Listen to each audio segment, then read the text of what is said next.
have this machine here is really a blessing to the people of St. Kitts and Nevis.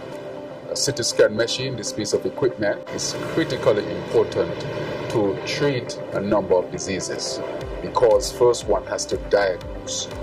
It is important for strokes. Anyone who has a stroke really should get an emergency CT scan to determine the course of treatment. We know that strokes are very common here in St. Kitts and Nevis, and if you don't have a CT scan, it really limits how effectively you can treat those who suffer from strokes.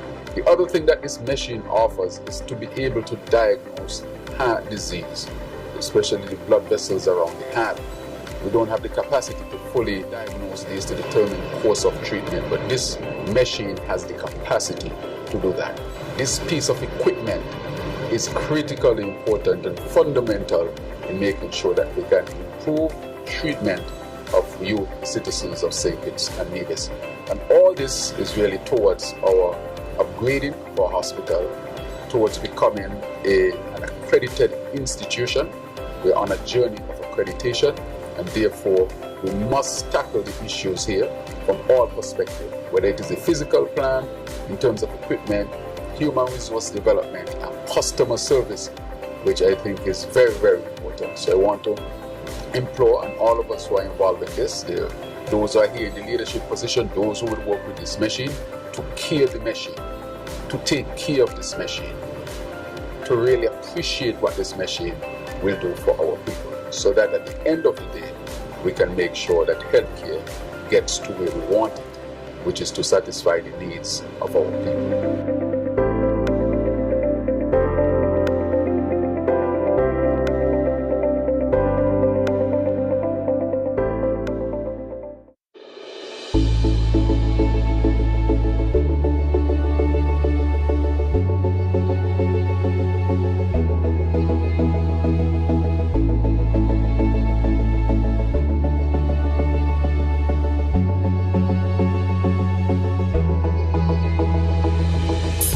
Grateful that the government saw the need to procure additional equipment sufficient to match the anticipated market demands for aggregates for construction projects in 2025. It is with great pride that today we celebrate a significant milestone for the government of St. Kitts and Nevis with the commissioning of a newly upgraded government quarry. We are pleased to share that we have now commissioned 3 other critical pieces of equipment: the secondary crusher and the screening plant. Additionally, the rock back truck that you see on my right. With these new additions, the quarry's output is set to increase by over 300%. This incredible boost in production capacity will ensure that we can meet the demands of future infrastructure projects, avoid costly delays, and most importantly, reduce construction costs. The impact of this upgrade cannot be overstated. The quarry produces aggregates, materials like stone dust, half-inch stones and three-quarter-inch stones that are vital for the production of concrete and masonry blocks. In fact, while many materials used in construction are imported, steel, cement, PVC piping, electrical wires, 50% of the material input for concrete is comprised of aggregates, which we can now produce locally in higher quality and in greater quantities than ever before. With the commissioning of these new additions, the power screen secondary crushing plant, the power screen screening plant, and the rock back truck, we take yet another step forward in enhancing the efficiency and productivity of our quarry operation.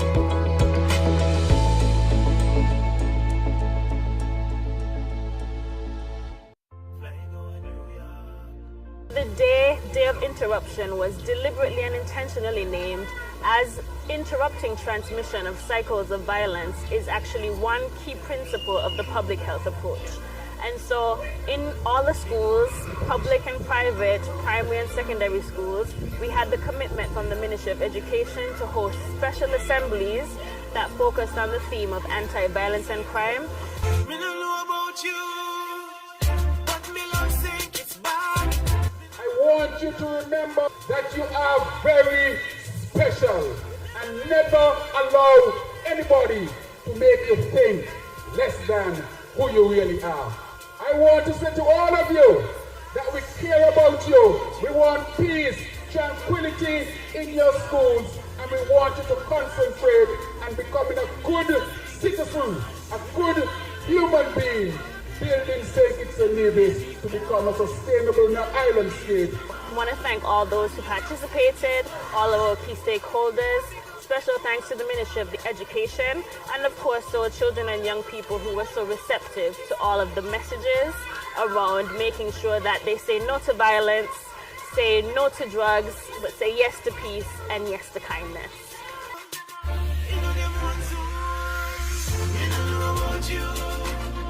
But me don't think it's bad.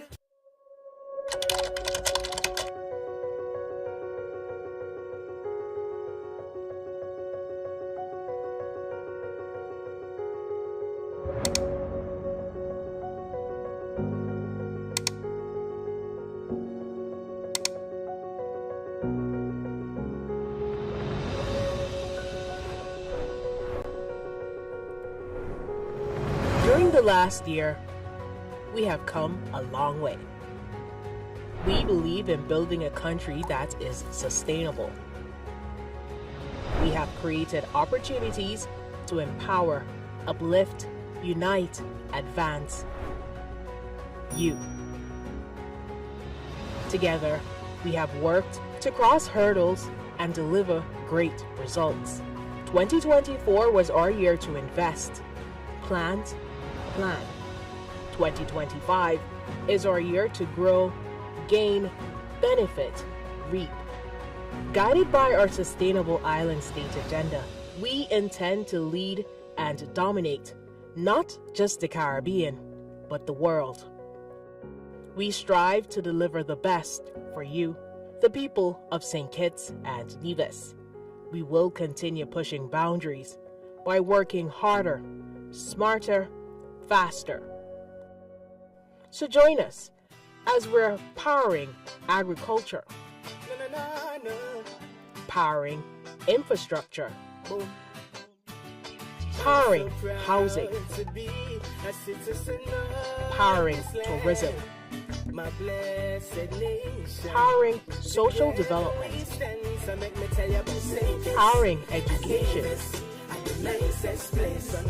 powering sports,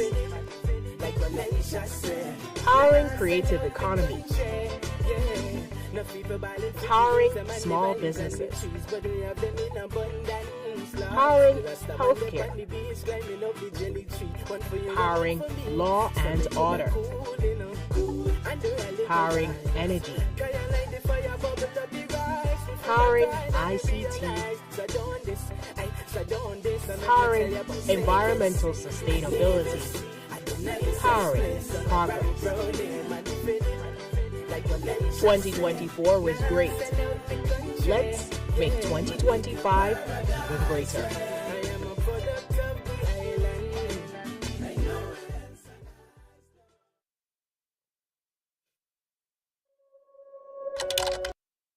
Please stand for the playing of the national anthem.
Please remain standing as we offer a moment of prayer.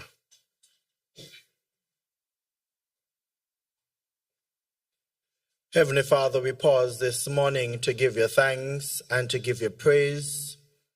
Indeed, you have been mighty good to us as a people and as a federation.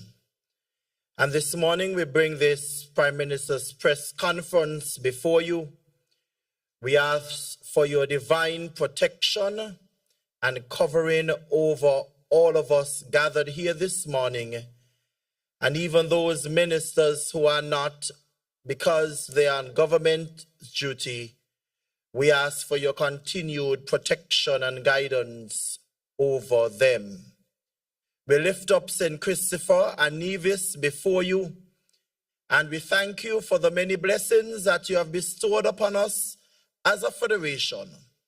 And as we press towards the mark, we ask for your continued strength, your continued guidance, your continued peace. All these we ask in Jesus' name. Amen. Please be seated. Good morning and a blessed Thursday to you all. I am Javan Library, Press Secretary to the Prime Minister of St. Nevis. It is my honor to welcome you to this cabinet-wide press conference where the Prime Minister and his fellow cabinet members will engage with the media and the public, providing updates on the work of the government and address key national issues. A special welcome to the members of the media, distinguished guests, and all those tuning in live. Today's press conference is being broadcast across multiple platforms, including ZSZ Radio and Television, Freedom FM, Win FM, Von Radio, TVC on Cable, Channel 40, Tel TV, St. Martin, SKN Newsline, and CBN TV and Radio in the British Virgin Islands. Your participation, whether in person or virtually, demonstrates the critical role you play in informing and engaging the public. We appreciate the media's dedication to uphold the principles of democracy and freedom of the press. Your work is instrumental in ensuring that the people of St. Nevis remain informed and engaged in national affairs.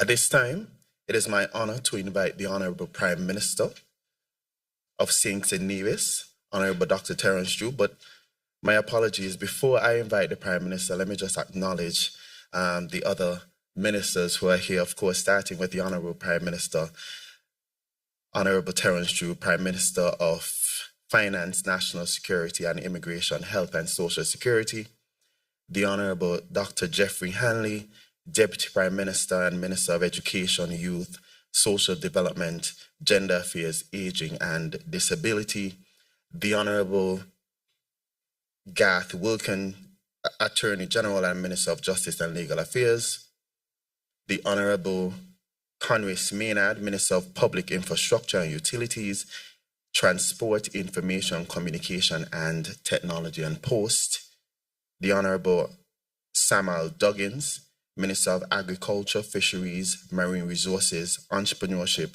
Cooperatives and the Creative Economy, the Honorable Dr. Joel Clark, Minister of Sustainable Development, Environment and Climate Action and Constituency Empowerment, and the Honorable Senator Iselene Phillip, the Honorable Minister Iselene Phillip, Minister with responsibility for youth, empowerment, social development, gender affairs, aging and disabilities. Oh, my apologies, I didn't see the senior minister when he entered, the Honorable Dr. Denzel Douglas, Minister of Foreign Affairs, Economic Development, International Trade, Investment, Industry and Commerce. At this time, it is my honor to invite the Honorable Prime Minister, St. Nevis, the Honorable Dr. Terrance Drew, to deliver his opening statement. Following that, we will open the floor for questions from the press. Prime Minister, the floor is yours. Thank you very much, Moderator and Press Secretary, Mr. Javan Library, for your tireless hard work and dedication to your country. Just want to thank you. Let me also recognize all of the members of the press who are here with us this morning and other guests who are here listening.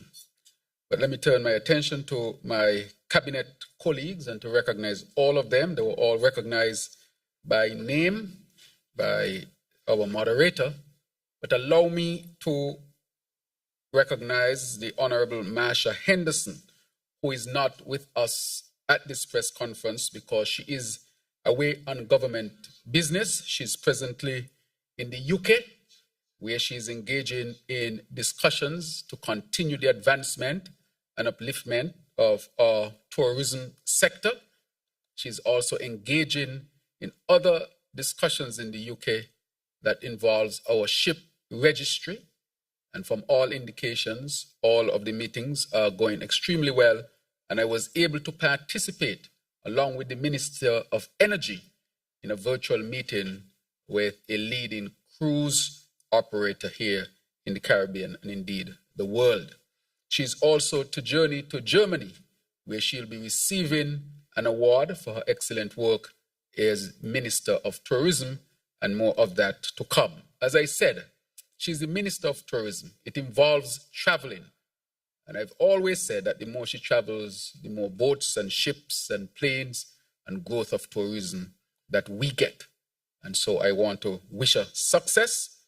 Her success is our success as tourism continues to grow exponentially here in our federation. So I want to thank her for her diligent and hard work. So today is about conversation, connection, and commitment. Your government stands before you. We stand before you to engage and to answer your questions and update you on the work being done to move this country forward. This is not just about governance, it's about accountability, trust, and ensuring that every decision we make reflects needs and aspirations of the people we serve, you, the people. Our mission has been clear from day one, powering progress in every sector for every citizen and resident. We came into office at a time of major challenges, an economy and key institutions that needed rebuilding, a public sector that needed streamlining, and a country that needed a fresh, focused direction. The 2025 IMF report on St. Kitts and Nevis, released to the public almost a week ago, is in keeping with our policy to be transparent in every way that we govern, and not to allow the travesty of 2018, when the IMF report was hidden and kept from the people and the international community by the then administration. I want to add that across all ministries, departments, and sectors, that this government is performing well. Our cabinet ministers will have the opportunity to expand on their respective areas during this press conference. But let me assure you, the transformational progress we have promised is happening, and it is being felt in every corner, in every house, in every parish, in every street, in our beloved federation. We are powering progress in governance and economic reform. We have strengthened our citizenship by investment program, ensuring transparency, long-term sustainability, and international credibility. We are powering progress in energy and infrastructure. Our drive toward energy independence is well underway, with renewable energy projects taking center stage. At the core of our vision for national development is our sustainable island state agenda, our long-term framework for resilient, diversified, and self-sufficient St. Kitts and Nevis. We are not only building economic resilience, but also charting a path towards sustainable prosperity for generations to come. Our approach is bold, strategic, and forward-thinking, one that prioritizes sustainable economic expansion and diversification, SEED, as a means of ensuring continued investment, job creation, and economic stability. We are powering progress in social development. We understand that economic growth must be inclusive, And that is why this government has invested over $320 million in essential subsidies and social programs, from the Budget Boost Wallet, BBW, or JAD as it's now being called, which provides direct financial relief to workers, to the VAT relief holiday, and also when we address the issue of wages. We are pouring progress also in healthcare. The construction of the new JNF General Hospital is on its way, a climate-smart, state-of-the-art medical facility that will provide world-class healthcare services right here at home. But while that is on stream, we continue to invest heavily in our present JNF and healthcare system, because we have enhanced our emergency care capabilities, where we had training of all of our staff, medical staff at the JNF hospital who work in the emergency room, led by Dr. Maloney, a national of St. Kitts and Nevis. She went to school here, grew up here, who is now a specialist in emergency room at Rutgers University, who through a collaboration brought her team down to help to enhance our staff at the emergency room. I want to thank her very much and to thank her team for taking the time, their resources, their knowledge, and the process continues as we strengthen our emergency room delivery. We have also launched a brand new CT scan unit, which is a 128 slice CT scan with injectors, the most modern of CT scans from this Philip line of CT scans. There are only about 4 of them in the whole Caribbean. Just so happen that 2 of them reside in the Federation of St. Kitts and Nevis, 1 in Nevis and 1 in St. Kitts. This will help our diagnostic capabilities and thus treatment possibilities as well for our patients. We also have the MRI unit, which is to be completed soon, so that we can have, for the first time in our history, an MRI, one that will also be state-of-the-art, that will be publicly owned and be used to enhance our people's health. We have also prioritized training as was discussed. It is fundamental. We are also empowering progress in tourism and international recognition. Our tourism industry has rebounded significantly since COVID-19, with visitor arrivals increasing year over year. And I must add that one of the things that held us back was the decision by the then government to keep St. Kitts and Nevis closed down up to August 6th, when we made that decision at Marriott Hotel. So we are seeing the rebound of the tourism sector, and I must thank the Minister Henderson and her team for their significant work. And just this week, our destination was honored with the Destination of the Year, Hidden Treasures, an award at the Pacific Area Travel Writers Association, PATWA, International Travel Awards during the ITB Berlin event. This is where our minister would receive her award. This prestigious recognition is a testament to the remarkable work being done in the tourism sector, a sector that creates jobs, fuels our economy, and showcases the beauty and hospitality of our people. More than just an award, this represents the growing global prominence of St. Kitts and Nevis and our unwavering commitment to positioning our country as a leading sustainable tourism destination. We are pouring progress in housing and community development. We are also pushing forward with what we will call GSIS. This is helping us to advance our Sustainable Island State goal. And this Global Sustainable Island Summit, GSIS, will be held here in St. Kitts and Nevis from May 25th to 30th in partnership with Island Innovation. This global event aligns perfectly with our Sustainable Island State agenda and will serve as a powerful platform for knowledge sharing, collaboration, and investment opportunities. I welcome the GSIS organizing team as they work closely with Minister Dr. Clark and her team and the ministry to ensure the success of this summit. We will hear more about this, because for us to hold a summit of this stature speaks well, bodes well for our federation. As I wrap up, this is the reality of a government that is working. working on behalf of every citizen, a government that is investing, a government that is advancing you, our beloved citizens of St. Kitts and Nevis. We are not just managing affairs, we are transforming St. Kitts and Nevis. We are determined to become a sustainable island state. This is what Power in Progress looks like. So today I invite the press to engage fully, ask your questions, get your answers, and do your best to inform, update, and educate. And I say to do it as you are compelled to do, honestly. And to the people of St. Kitts and Nevis, to let you know that your government is working, your government is investing, your government is advancing, so that you can thrive as a citizen, as a resident in our beloved nation. Thank you very much for those moments to bring these opening remarks.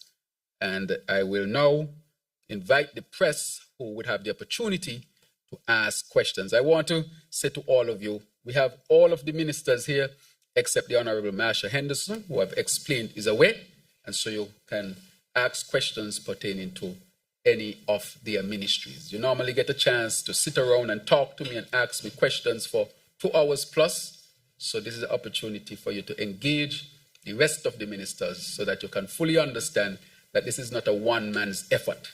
This is a team effort. This is the A-team that is bringing you a sustainable island state, better living for all our people. Thank you very much. Thank you, Prime Minister, and I'll follow the Prime Minister's lead. We'll move straight to entertain questions from the media, but before we do so, a few reminders for the proceedings. All questions will be directed to the Prime Minister, who may delegate responses to the relevant ministers. When posing your question, of course, please state your name and the media house you represent. And each journalist will be allowed to ask 2 questions per turn to allow for smooth flow and ensure that as many voices are heard as possible. Thank you, Mr. Moderator. Good morning, Prime Minister and Honourable Ministers. I'm Ebony Brandon, SKN Source.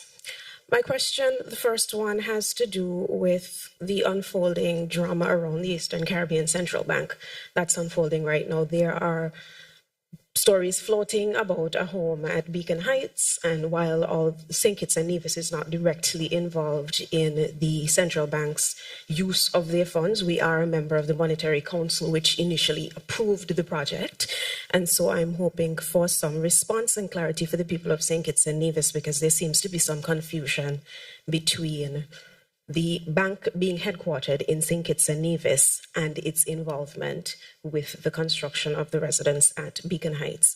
The other question that I'd like to ask has to do with this unfolding trade war that the United States seems to be waging. In the last 24 hours, there seems to be some reason and sense prevailing in that it looks like they may be backing down with their northern neighbor, Canada. That has not since happened, or so far happened, with Mexico. Where are we in St. Kitts and Nevis in respect of the fallout of any trade war that may occur? And what is the region saying on this matter? We just came out of a CARICOM Heads of Government meeting. I'm sure this is one of the issues that would have been discussed. Thank you.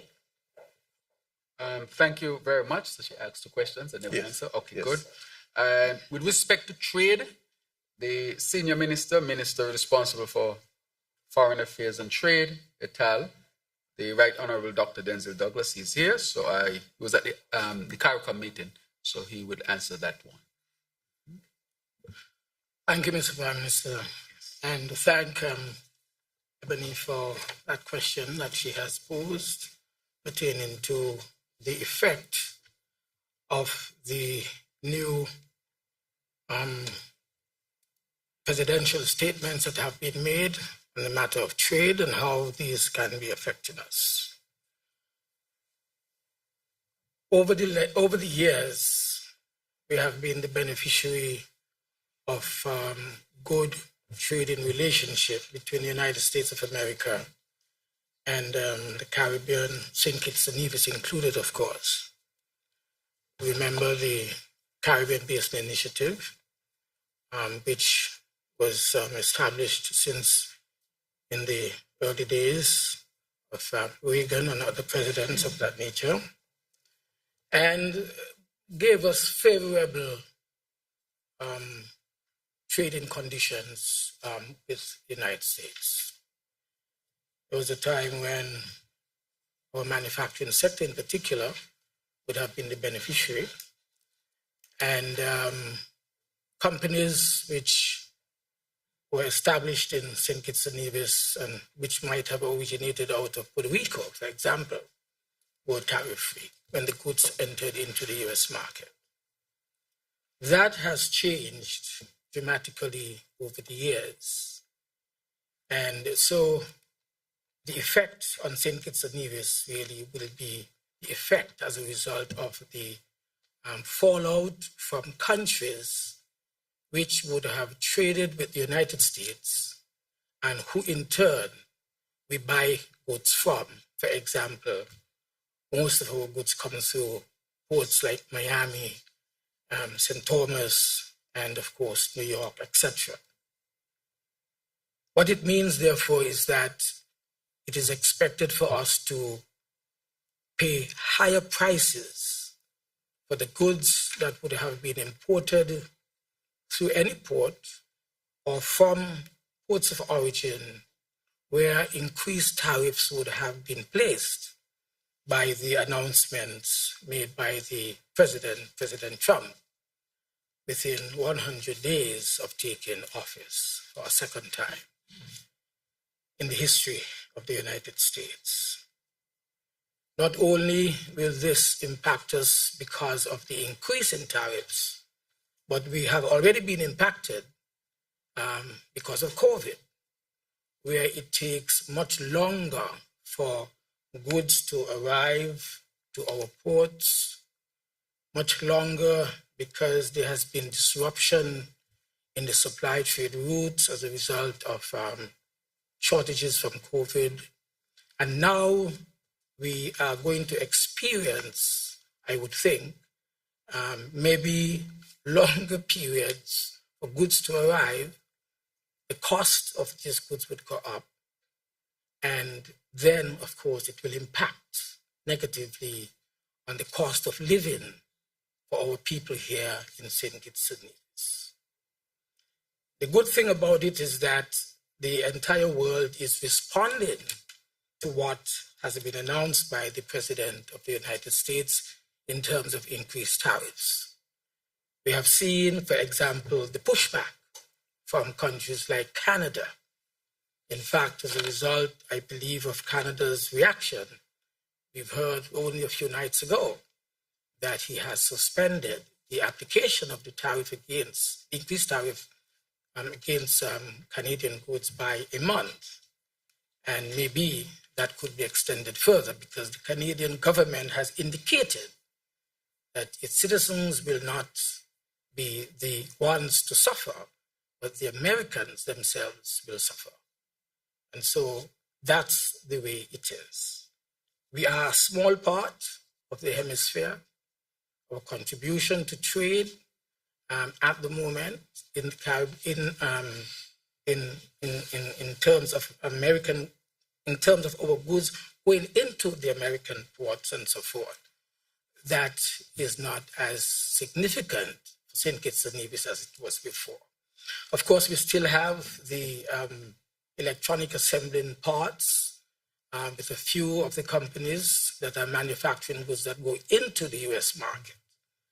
And we are still waiting to see how those tariffs will impact positively or negatively on the cost of goods, depending on what side of the equation you're sitting. I think let's stop here.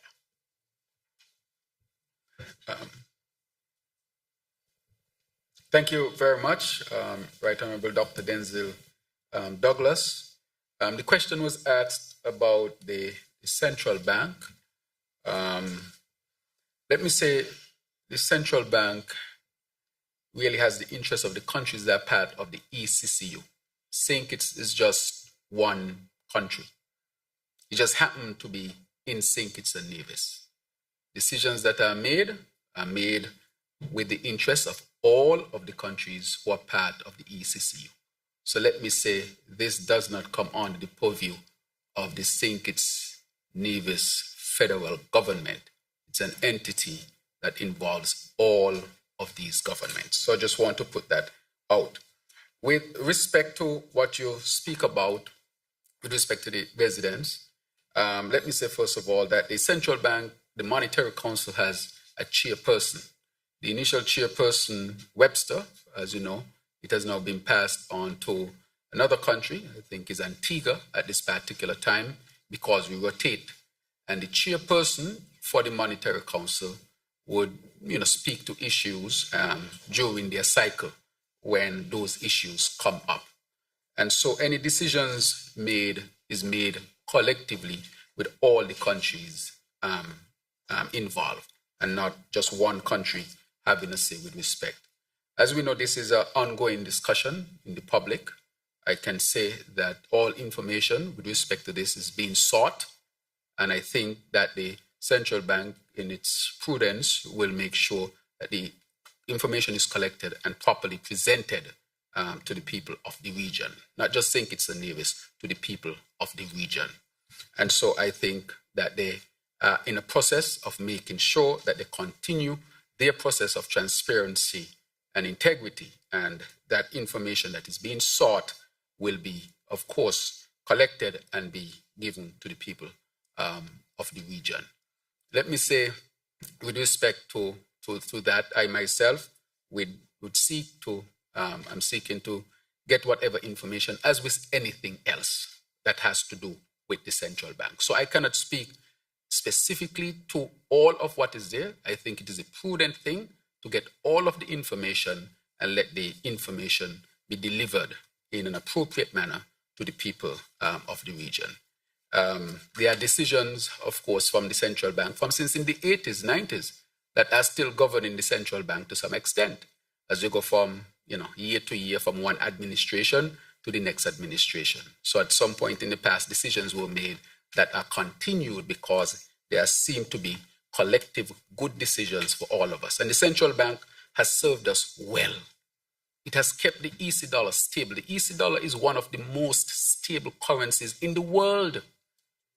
You go across the region and you hear others that have their currencies goes up 10%, drop by 25%, 30%, or they don't have the required reserve in terms of US dollars to back their currency.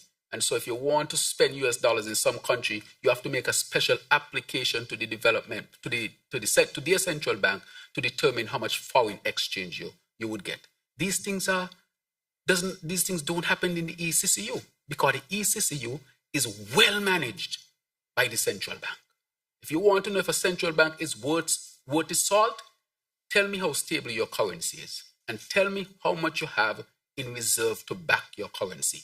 The EC dollar is one of the best managed currencies in the world, which means that the central bank is doing an excellent job. And I want to commend the central bank over all these many years for doing the excellent job in keeping our currency stable, hence our economy stable. However, a question has been asked with respect to the residence for the governor. And I say with the residence for the governor because whoever is the governor, the central bank will provide a residence. It is not specific to any one person. And so if that question is asked about it, the central bank, just like it releases information on its currency, the trends and so forth, it too will release any information that is asked. And I'm very sure that in its prudent action, it will also release that information. But I just want to make it clear that the central bank does not come under the governance of St. Kitts and Nevis. It's owned by all of the countries of the ECCU, and the countries together dictate the direction of the central bank. It just happens to be here in our Federation of St. Kitts and Nevis. But I don't dare go to the central bank and try to give orders, because it does not belong to us, and it does not come under my leadership. It comes under the leadership of everybody. So any decisions that are made are collective decisions, whether it's to do with the residents, whether it's to do with the currency, the direction, and so forth. And therefore, I would say the central bank will gather all of the information that is being asked and in a transparent, prudent way, put that information out. Thank you. Good morning, Devon Cornelius, ZIZ Broadcasting Corporation. Just two questions for now. What is the status of the investigation into the sham marriages case here in St. Kitts and Nevis? And what is the status of the climate smart houses in terms of the construction timeline and what exactly has caused the delays? Thank you. With respect to the sham marriages, I will pass that question on to our Attorney General, the Honorable Garth Wilkin, and with the housing, the Minister of Housing is also here, who would attend to that question. Attorney General. Thank you very much, Prime Minister. Good morning to everyone. When we took office, we discovered that there was a sham marriage industry that was happening between council, lawyers, and the ministry at the time. And when a list was compiled of the potential sham marriages, and when I say sham marriages, I mean marriages by which one person being a citizen received money from another person who is not a citizen to get married, and then that person would get their citizenship, get their passport the same day, and register to vote either the same or the next day. We discovered that there were potentially approximately 1,200 incidents of this in the Federation. So we immediately have decided to end that process, and informally what was done is that in the Ministry of National Security, there was verification of marriages. So when a person applied, they weren't automatically granted the citizenship through the marriage. They were officers in the ministry who then went to verify that the marriage was legitimate. The law actually says that the minister is not to grant citizenship if they believe that it is a marriage of convenience, meaning that there was money exchanged for the marriage. So that informal process then evolved in July last year into actual regulations which now govern the process of applying to become a citizen of St. Kitts and Nevis through marriage. When a person applies, the ministry assigns a marriage verification officer to the case. That marriage verification officer then conducts investigations, interviews. They can show up to your house, see if you have pictures of you, your wife and a dog, to determine whether it's actually a legitimate marriage. And they can also look at additional information. So I'll give you an example, which we discussed when we were crafting the regulations. For example, if someone was married to a citizen in the US and they lived in the US for 20 years, say the person was married to an American, and they have now retired and they've now come back to St. Kitts. And now that they've moved back to St. Kitts, the Kittian wife, for example, wishes for her American spouse to now become a citizen of St. Kitts and Nevis. They show up at the Ministry of National Security and they make their application. The marriage verification officer is assigned, but that couple has 3 children, 2 of whom have finished university or working, 1 of which is in university. They have a house in the US. They have a house here. It is clear they have pictures of travel and cruises for the last 20 years. It is clear that they are legitimately married. Then the process can be done fairly quickly because the marriage verification officer can conduct the verification on that information and then the person could be granted. So there's no longer this informal policy of waiting for a certain amount of time. It is whenever the marriage verification process is completed. And the marriage verification officers may say, we need more information to be able to confirm that this marriage is legitimate. So we have closed that loophole. Now that we have done so by regulations, which have the force of law, It is now for the DPP to do their investigation. There is currently one person that is already charged with an offense in relation to sham marriages, and that matter is progressing through the court system. Everybody has an opportunity to access natural justice, and the rule of law applies to everyone. So it is up to the authorities to then investigate and determine if any decisions need to be made in relation to the potentially 1,200 plus sham marriages that we met when we took office.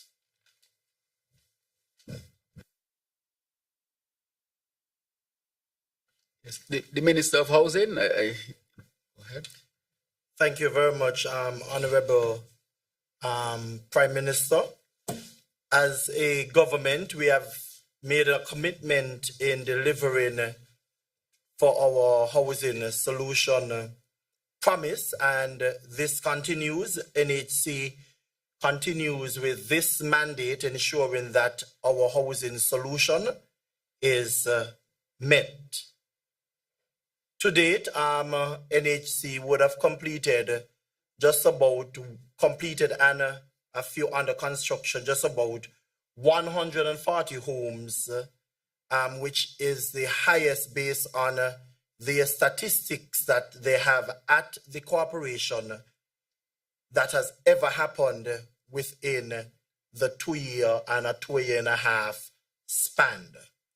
Directly to the question that was asked, as you know, as a country, we engaged the East Coast Housing Development in assisting us in delivering some homes.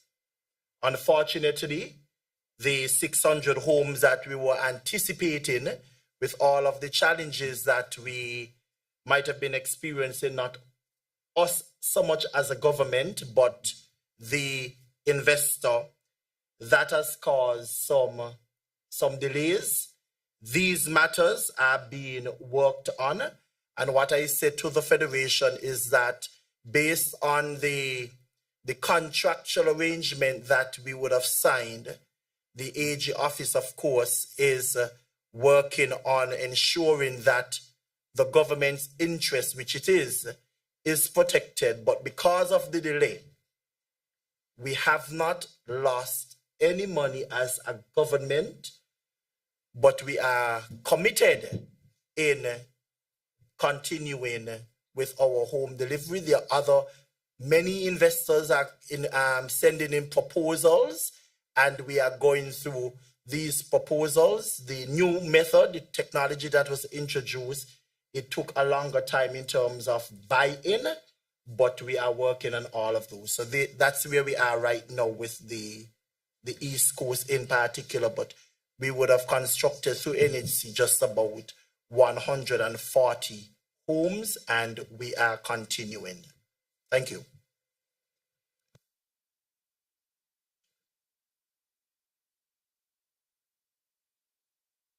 Good morning, Prime Minister and other Ministers of Government. Glenn Bart from SKN Newsline. My first question relates to the Citizenship by Investment program, and it's intertwined with some of the developmental projects that Prime Minister spoke about in regards to Christopher Harbour and Katisha Hill during one of his roundtables. I think about 2 months ago, you indicated that by the end of February, you might have some updates on potential investors in those two major projects. Outside of that, I also wanted to find out all of the legislative and regulatory upgrades, enhancements, if you want to call them that were made during 2024. Some of it coming out of the meetings that we had with the European Union. Do you expect any surprises, any further surprises coming from the European Union standpoint that might impact on the potential inflows of revenue from the CBI program? In addition to that now, based on period of time that has transpired between those changes and now, what has been the impact on the inflows? And during 2025, are there going to be any specific projects or specific ways in which the revenue will be used on both St. Kitts and on Nevis? All right, that's my first question. The second, yes. The second question, okay. No, in fairness, it's all related to one thing, the Citizenship by Investment program. In fairness to your colleagues, right? Unless your colleagues say you can ask beyond. But we want to make sure that colleagues, because Mr. Bat, we want to make sure that they're not saying you get more talk than them. I want that not to be said that we are allowing this. So you're going to ask the next one? We have consensus there? Okay. Thank you very much. The other has to do with agriculture. The 25 by 25 concept of pushing the reduction in imports down and creating more of our own local products onto the market. How successful has that been so far in terms of numbers, percentages, and where do we go from now until perhaps another 5 years? Because agriculture is one of those things, if you pause for a moment, you go downhill. So it has to be a constant push to become better, to engage in other parts of production and so forth. So I would like you to expand on that.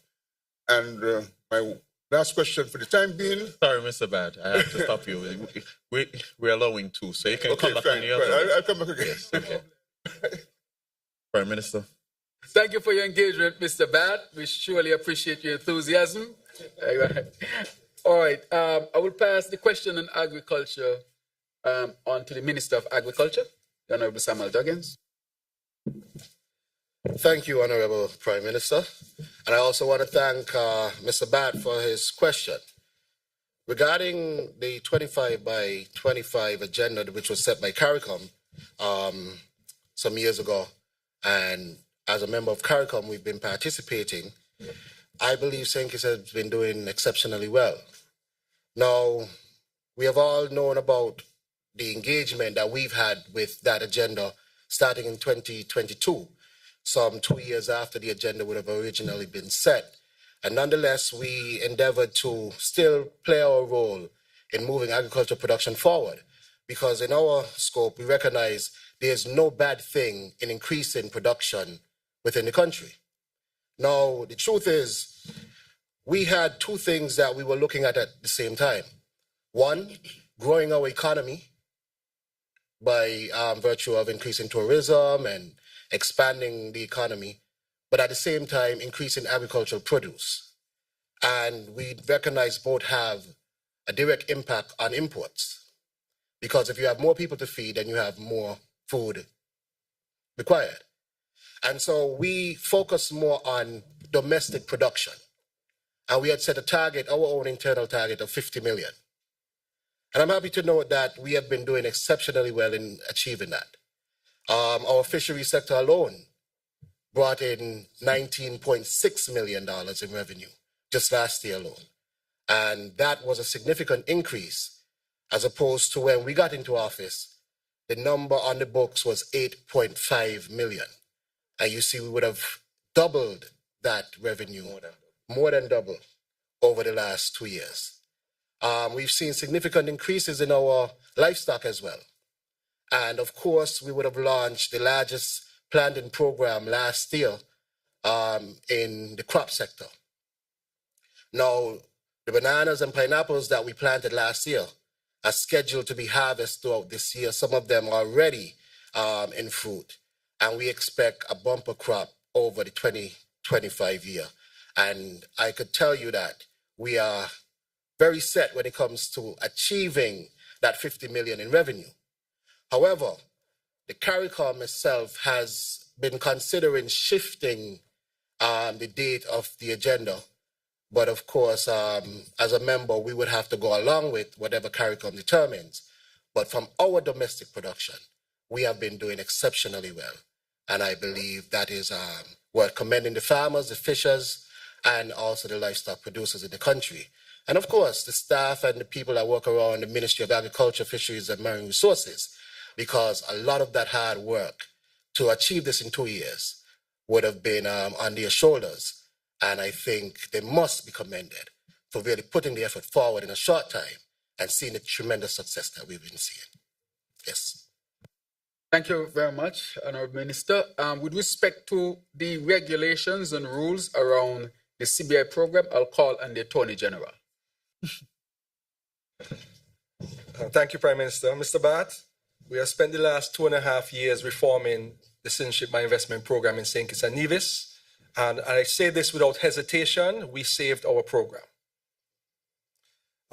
We have part of that reform has been communication with our international partners. We regularly communicate with the US, the UK, and the EU. Just this January, Prime Minister and I and the head of the unit attended a 3-day session roundtable with officials from all of the CBI countries in the Caribbean, as well as all of the head officials from the UK, the EU, and the US to discuss the way forward. We are friends. We are working together on it to maintain the programs, not just from our local perspective, but from a regional perspective. One of the most important elements of that is the regional regulator. The central bank has taken the role of coordinating the independent regional regulator for citizenship by investment programs. A consultant has been appointed. The consultant is in office. The consultant met with the Prime Minister this week, met with me, met with the CIU and other stakeholders. They started in St. Kitts Nevis, and then the consultant is going to navigate through the other 4 countries. And after that exercise, the consultant is going to create legislation, model legislation to regulate the CBI in the region. So that is one of the agreements that we made with our international partners to be able to maintain CBI. And I can, based on your question, is there anything that could impact? No one knows, especially in the world as we're seeing it in the last few days alone, what can happen in the future. But what I can tell you is that the moves that have been made by St. Kitts and Nevis and our 4 other CBI countries in the OECS has been monumental when it comes to this program.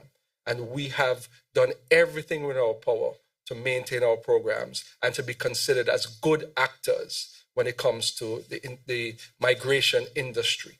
So everything, all of the energy, the AGs, the prime ministers, the head technocrats, the heads of the units, everyone is on board. The RSS, CARICOM impacts, all of us sit down collectively very often to figure out a pathway to have a sustainable CBI for the near and far future in the Caribbean.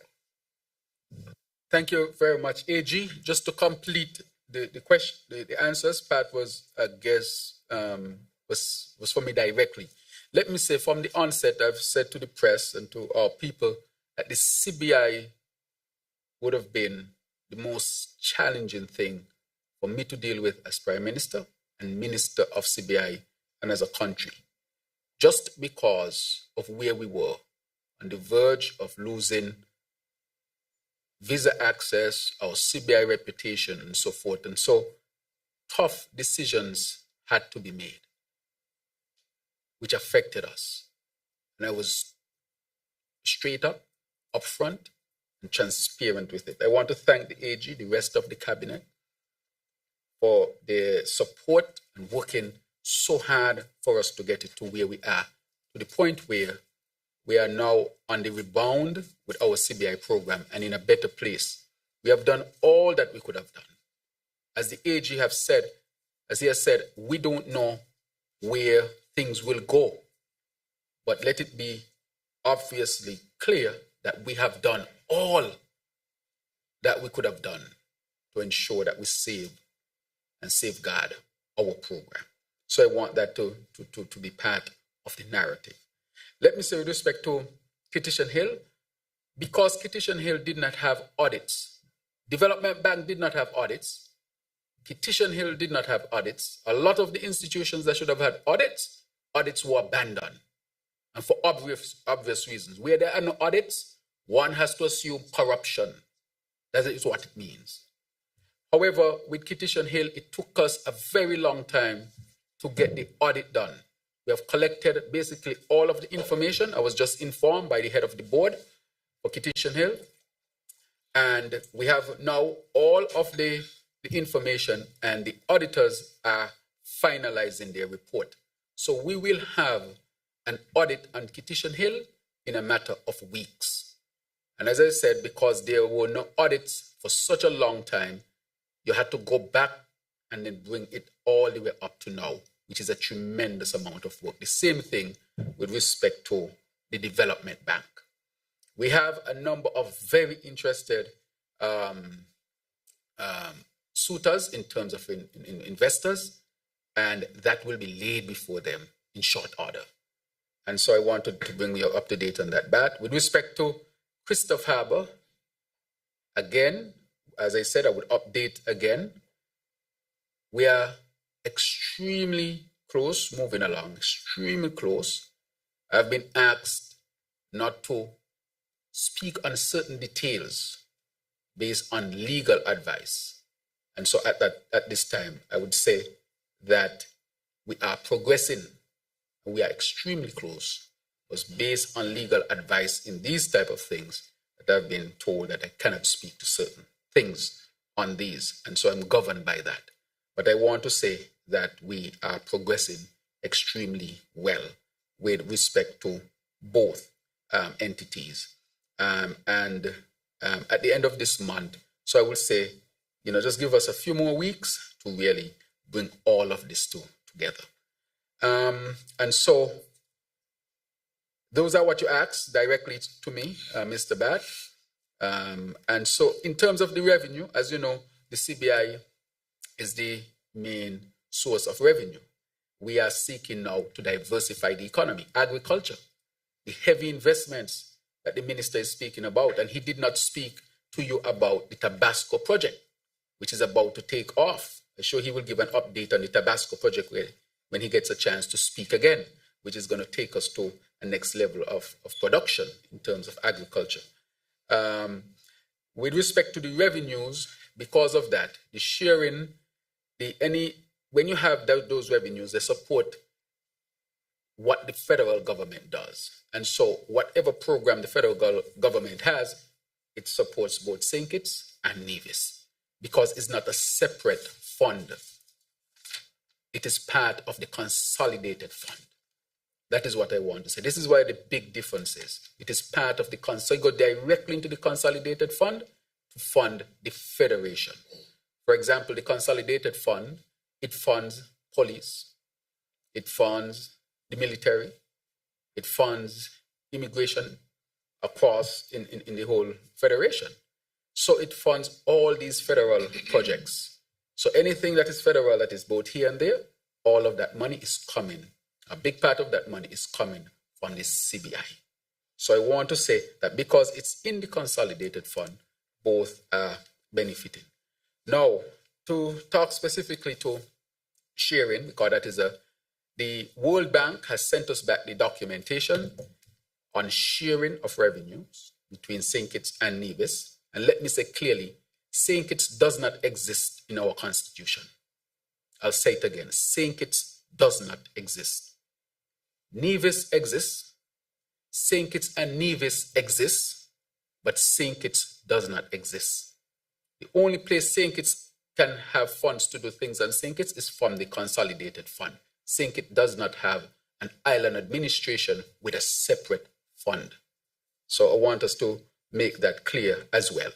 However, the World Bank is helping us, has helped us. So that information is with the FS. She's, of course, deciphering it and is to present it to me, to present to the cabinet, and also to the Nevis Island administration and to the Premier of Nevis. But that came in just a couple of weeks, and it has to be, of course, formatted and so forth so that the discussions can take place. As I said, I asked the World Bank to complete that work so that we can have a framework from an institution that has no skin in the game, an institution that is respected, so that we can have some level of guidelines or some guidelines as to how this should be done. Just to let you all know, the Constitution only speaks to revenue from tax collection. It does not speak to revenue from non-tax collection, which is the CBI, because it is assumed that the tax collection goes into the consolidated funds. But the non-tax, in far as the CBI is concerned, that too goes to the consolidated fund. So it's something that definitely has to be sorted out. Okay, so I want to thank you very much. Go ahead. Thank you very much, the Honorable Prime Minister. My name is Peter Ngunjiri, freelance journalist. And for those who feel that they don't know me, you could ask the PM. I live in his neighborhood, although I vote in number 2. My first question is actually a follow-up on what Ms. Brandon would have asked. Because long before Mr. Trump came on the scene, the government here in St. Kitts and Nevis had decided to assist people who are going through difficulties, like the budget, the budget boost, a reduction of VAT. But now, those are workers. The question I'm trying to find out is what specifically is being done to assist small businesses who do a lot for this country. And I'm asking that coming from the fact that the minister we have here who is in charge of small businesses, I can vouch and say that he has done more work for small businesses than any other minister before him. Have been dealing with small businesses since 1999, and I've seen the way the Honorable Samuel Daggins has promoted small businesses. So now looking at what Trump is expected to do to us, what is the government going to specifically do to assist our small businesses who will be greatly affected by those tariffs? The second question, I'll reserve it. And in doing so, I'm not saying that nobody can answer it here, but the person who I would have wanted to answer it is not currently present. Thank you very much. Thank you very much for your question. And I would ask the Minister of Small Business to elucidate on the question about what will be done for small businesses or what is being done for small businesses. Thank you again, Mr. Prime Minister, and I want to thank you for that question as well, Peter. Now, over the years, we've been really focusing on the development of the small business sector, as we recognize that that is the backbone to any thriving economy. The truth is, for a small country like St. Kitts and Nevis, we recognize that the small business sector has to do 2 things. 1, take care of the fundamental aspects of the internal economy, the economy of St. Kitts and Nevis, but also have an outward-looking agenda as well, because the region and the world should be seen as our markets. With all of the developments that's currently happening in the United States of America, we also recognize the challenges that will pose, especially entering that market. But what we are blessed with in St. Kitts and Nevis is to be a part of other organizations, such as the OECS, CARICOM, Commonwealth. We also have a number of diplomatic relations across the world that are serving us very well in a number of ways. And so from the Ministry of Small Businesses end, we recognize that capacity building is a critical component to any future development. And we have hosted monthly training sessions for our small businesses to ensure that they are ready to be on the agenda for export. Beyond that, we have also been working along with financial institutions, most notably the Development Bank and National Bank, to provide facilities for affordable credit for small businesses, because that's another area where small businesses really need support in having the right funding to enact their activities and scale up on a massive level. I am happy to note that some of those projects are currently undergo and will be unveiling new ones shortly, and small businesses will have access to greater funding. But beyond that, it was just yesterday that I had a conversation with members coming out of the Commonwealth. And I think it would be instructive that the Minister of Trade also speaks on some of the activities that are likely to happen over the next few months in the region to bolster trade among the region and with our diplomatic partners as well, as he's also the Minister of Foreign Affairs. Honorable Dr. Denzel Douglas, on trade.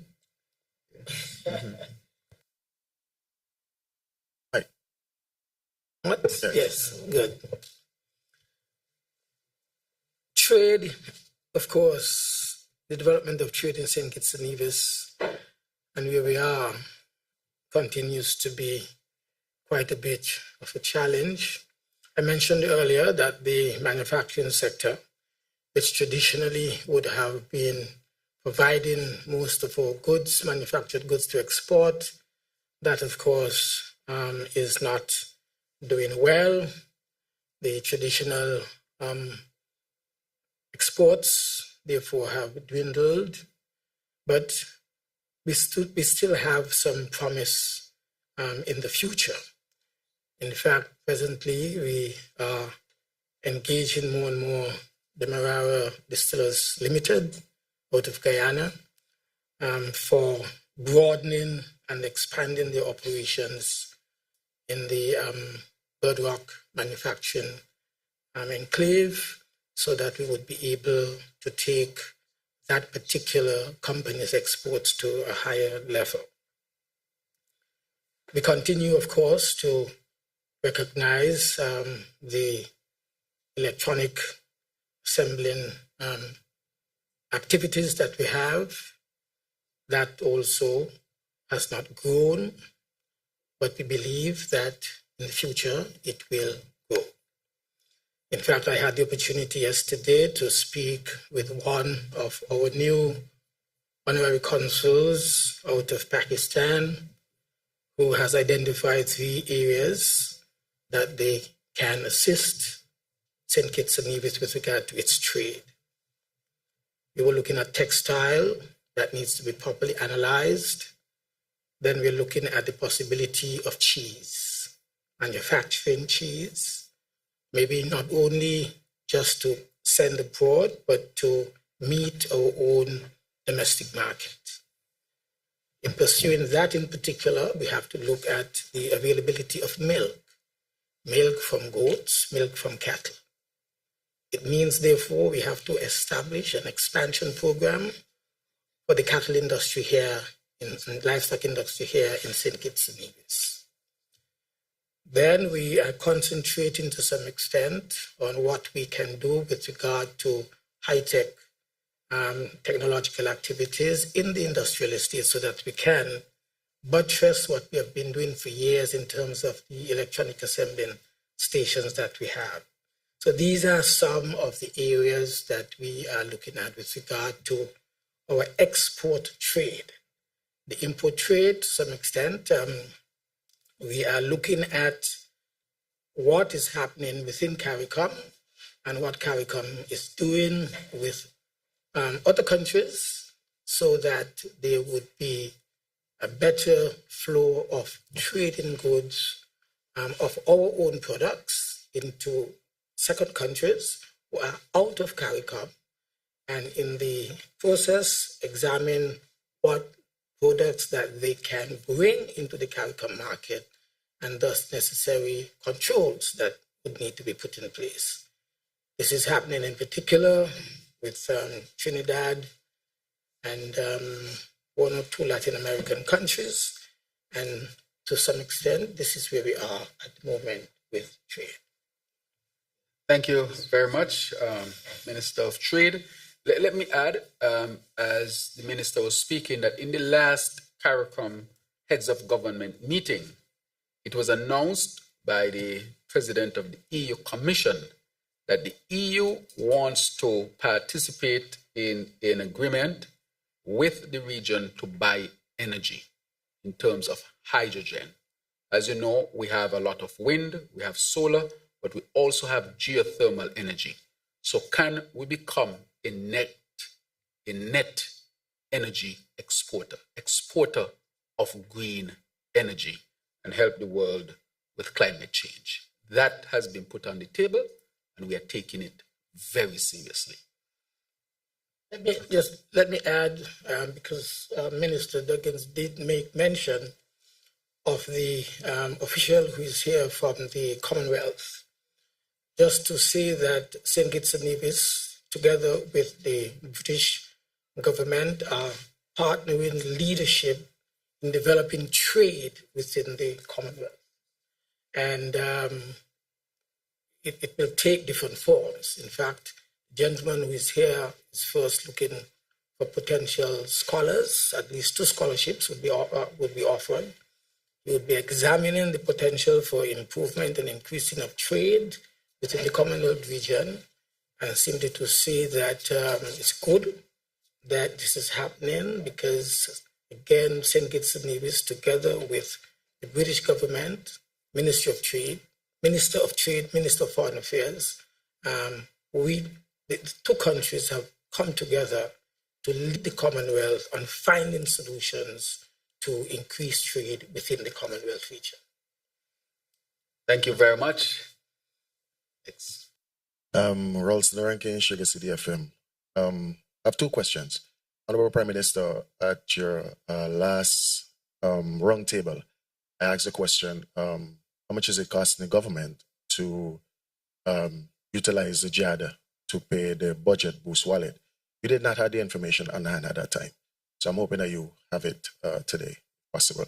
And also, can you tell us the funds, where is it coming from, the CBI, Social Security, or elsewhere? And the feedback, it's, I would say a balance, negative and a positive in terms of using, the app. Because obviously I would have to ask and do a survey when it comes to that. And I personally must say I don't have a problem with using the app. I'm just relaying the question that is given to me by the public. And my next question, which would go to the Honorable Minister Congress, I've had some complaints about persons seeing an increase in the electricity bill. In all fairness, I would have to ask them the question, are they doing the things they should be doing to help reduce, the cost in electricity? And, they've been saying, yes, they have been plugging out stuff and they haven't had any extra appliances and so forth. So what I did, I put it to the test. For the last 2 months, I pretty much did the same. And I did see a little, increase in my electricity bill as well. I'm hoping that you can shed some light on that as to why that might be happening. If it's a meter reading problem or so forth or whatever the case might be. And also you can shed some light on the scale-up operations on persons' appliances, being damaged, if there's claims for that. In all fairness to Skelec, I know they do put out when they're going to be doing maintenance work, so persons would have to protect themselves and their appliances for that. But if it's a case whereby that wasn't happening, would you speak on if persons can add claims to that? Thank you for now. All right, thank you very much. So I'll pass it on to the Honorable Economist Maynard. Thank you very much, Mr. Prime Minister, and thank you for the question. Thank you for everybody to be here. I think the first point to make is that there has been no adjustment of the tariff rate for electricity for residential or for commercial. There has been no adjustment in the tariff, and we don't foresee any upward movement on the tariff at all. Our intent in getting involved in renewable energy is to see the tariff go down. So this will have to be a case of usability or usage of the electricity. So what you would have to do is to look at what your actual usage is and see if the usage itself has increased. So it's not sufficient to just look at the price, but look at your usage. How many kilowatt hours did you burn in the particular period? Also, look at the billing period, because sometimes you can have a period that is, say, from the 1st of a month to the 28th of that month, and the next reading maybe is from the 28th of that month to not the following month, but the 5th of the other month. So the time period is longer.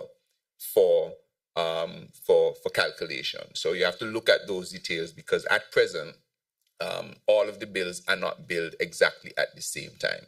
So you may have a meter reader that reads it in 28 days. You may have one that reads it in 30-something days. But the important thing to look at is the usage and the rate. You would see that they have not changed. Another reason someone may see an increase is that many years ago, actually, under the former Labour administration, there was a savings encouragement scheme that was implemented at Skelec, where if you use under a certain amount of kilowatt hours or a certain amount of energy, you get a particular discount. So if, for instance, that I can't recall exactly what level it is, but let's say it's at 200 kilowatt hours per month or per billing period, if you used 199 kilowatt hours this month, and let's say you get a 50% discount on that. If the next month you use just 2 kilowatt hours more, carrying it to 201, then you pay your full price. So you may see 1 month that your price is low. This is especially for low users of electricity. You may see a discount, and it will show that you have a discount. And then the next month, you just use a little bit more, and you now are paying full price. So the key there is to try to keep it within that tier for you to get the discount. I want to also add that we are in the process, and we have secured all the processes to completely replace all of the meters in St. Kitts for Skelec. We have procured a new AMI meter by Itron, which will allow for the analysis of everything that is happening on the residential side and the transmission side. So those meters will now be able to tell whether the incident happened on the person's property or whether it is something that happened from the grid. So that is being done. I think there are meters already on the ground. We went to Parliament the other day just to secure the guarantee so that Skelec can loan. That's just an administrative position. Skelec obviously has to invest in its improvement, and it is doing its process to do that. And so very shortly, over the next coming months, persons' meters will be changed out to these very advanced new smart meters that will also allow for the interconnection of renewable energy that you will put on your property. So we'll be able to check to see what you're putting into the grid, and then be able to pay you for your renewable energy produced. So that meter is already, we have gone through all the processes to procure that, all of the procurement processes, etc., and that is now in train. I want to encourage persons that, yes, in terms of your property, you are responsible for the electricity after it leaves the meter, all right? So you must ensure that you protect all of your sensitive items. Something as simple as a storm with the cloud cover that we have can have an effect on the electricity, which you sometimes don't have full control of, where you can have lightning or anything close to that can send spikes to your system. What you have to do is to ensure that your sensitive equipment is protected. When you look at surge protectors, there are certain ratings on them on how high a spike they can protect. I would advise, it's not normally a practice, but anything you consider critical in your home, just put on one of those surge protectors, because that surge can come from anything. Could be an accident down the road that causes two wires to butt together. So you have to ensure that you do everything to protect your appliances. In terms of anything that has been damaged on your property, you have to deal directly with Skelec on that for them to investigate that issue to see if it was a global problem that they may have been at fault for, or whether it was an isolated problem after the investigation. So I'd want to direct everyone directly to Skelec to do those particular investigations. I hope I was able to answer most of those questions. Thank you very much, Minister. Very comprehensive. I looked at the face of a few of the reporters, and when you mention about the smart meters, and that they will be able to sell, our citizens can sell renewable energy back to Skelec, I think you might need to spend an extra 2-3 minutes on it later on. Yes, that the meter's already here. I look at your faces and I saw the shock. Really? So, but let me answer quickly the matter to do with the budget. Let me give you specifics because I now have the numbers that you asked for previously, Rankin. In January, we helped 19,372 persons to a cost of 4.8 million. In February, 20,500 persons to a cost of approximately 5.1 million. People are using it prudently. NHC, cumulative 23,000 plus. Skelec, cumulative 530,000 plus.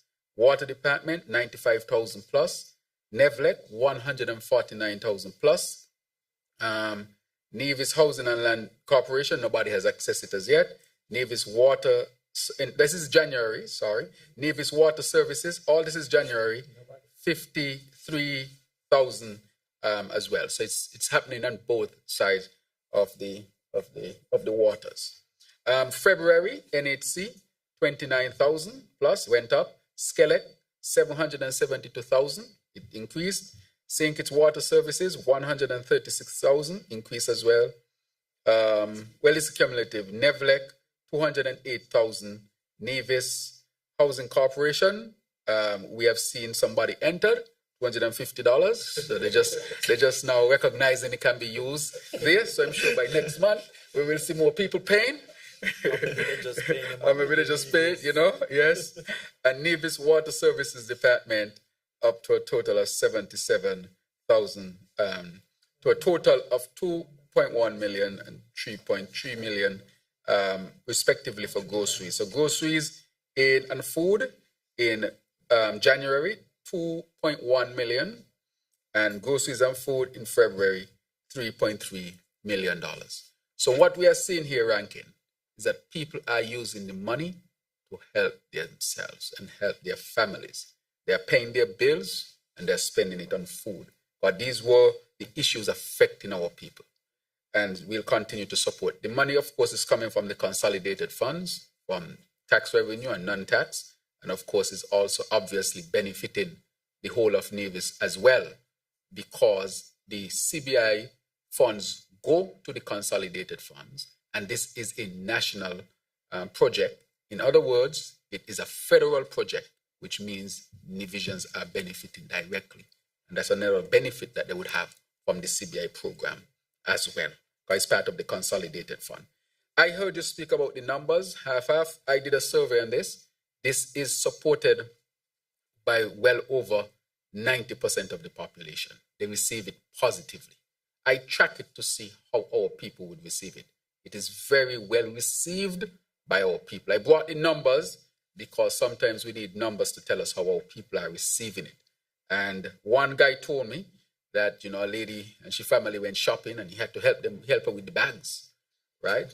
That is why he said to me, he said that, you know, people, and based on the numbers, I have to say he's correct, because look at how much was spent on groceries. So we have used this to help people deal with the grocery bills and their very critical issues in life, the water bill, the electricity bill, and so forth.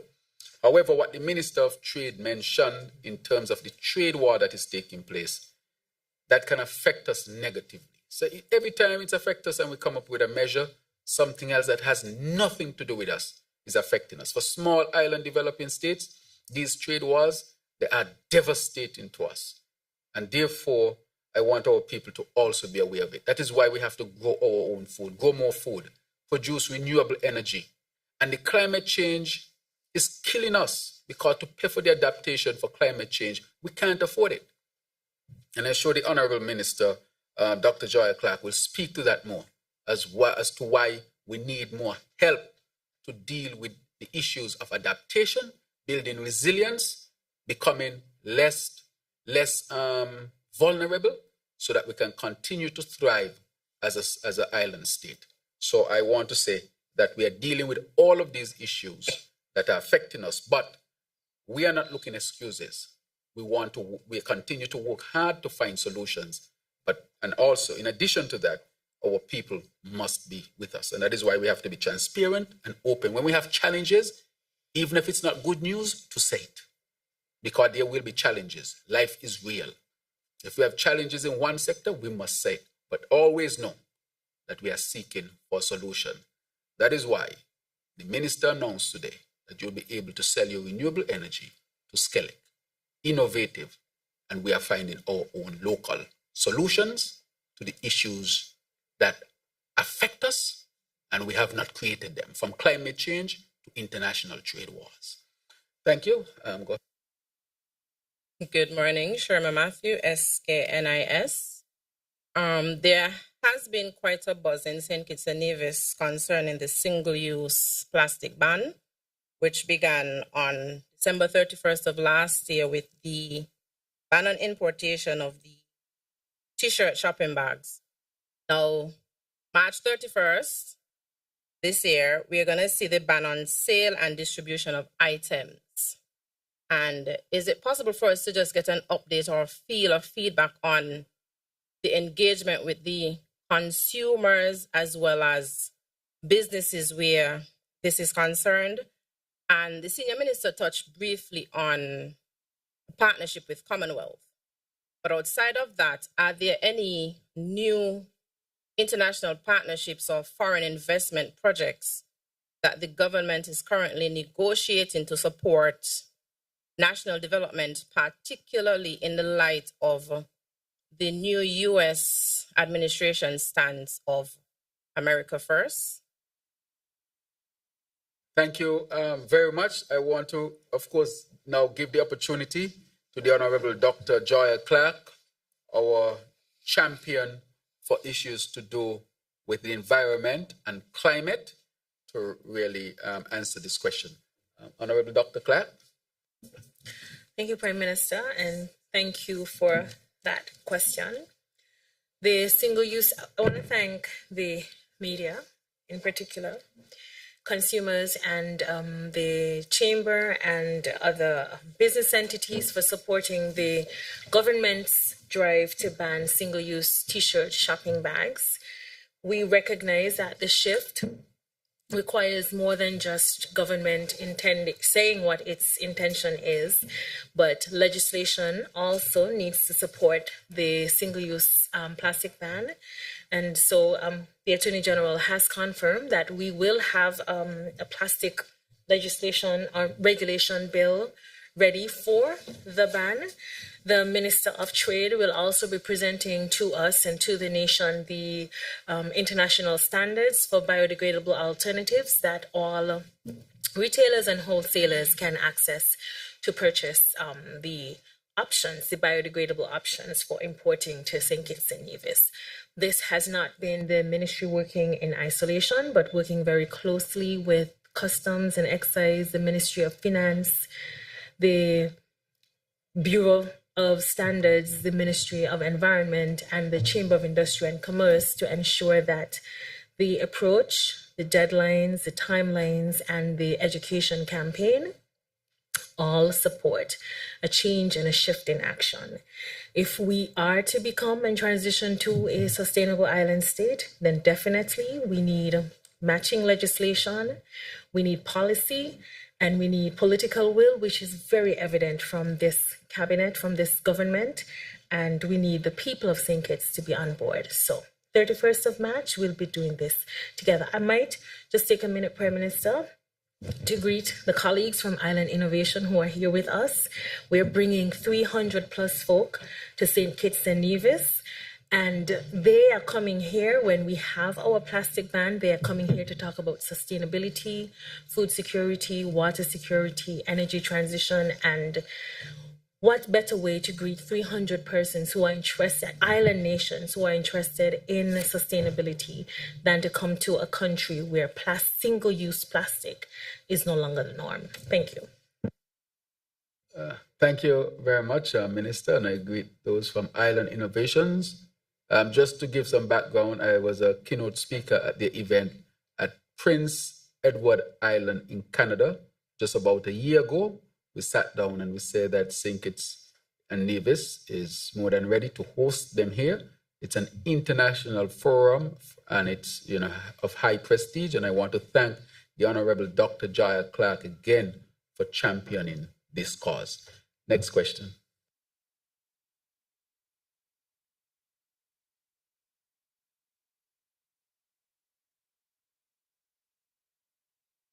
Good morning, Yolanda Weeks, Win FM.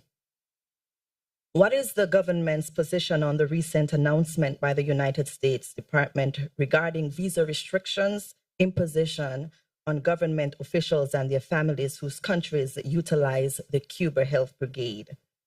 And now that the sports season has started, can you provide an update on the timeline for the completion of the Kim Collins Stadium?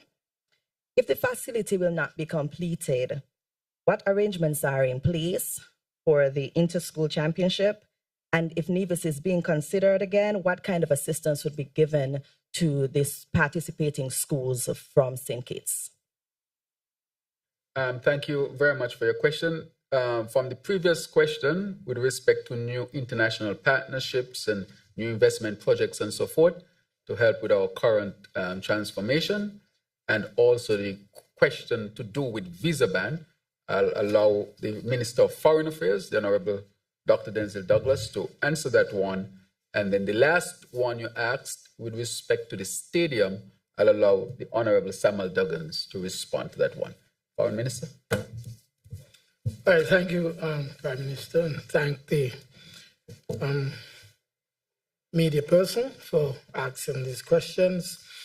With regard to what would have gone before in terms of new investment opportunities that are emerging, quite a lot of what we are doing in the Ministry of Foreign Affairs, International Trade, Economic Development and Investment, it's really bringing in foreign direct investment to support the specific agenda that we have set for ourselves as the people and as the government in advancing to the sustainable island state. What are these main pillars with regard to investment opportunities? The first, of course, is energy.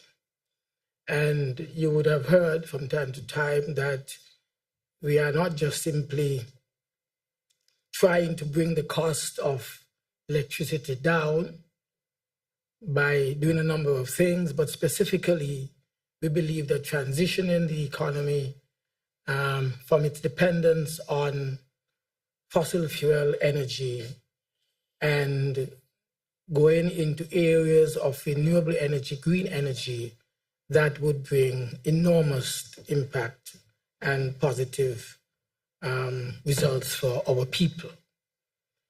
We therefore have been working very closely with a number of countries in the Middle East. In fact, just recently you would have had the joint press release from the Prime Minister and the Premier of Nevis with regard to the input of quite a bit of capital from foreign sources into the geothermal assessment, and thus bringing geothermal energy to fruition in Nevis for the benefit of St. Kitts and Nevis.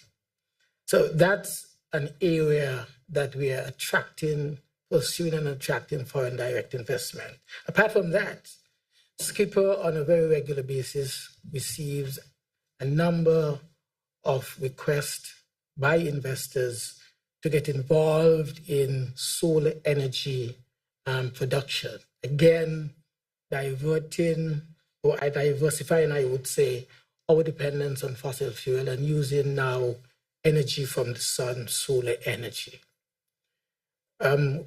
We have been saying for some time, in fact, I would attribute this to the Minister of Energy himself, Mr. Maynard, that if you are able to resolve the issues in energy, you would also be able to solve all the issues that we have, especially in water and agriculture, food agriculture.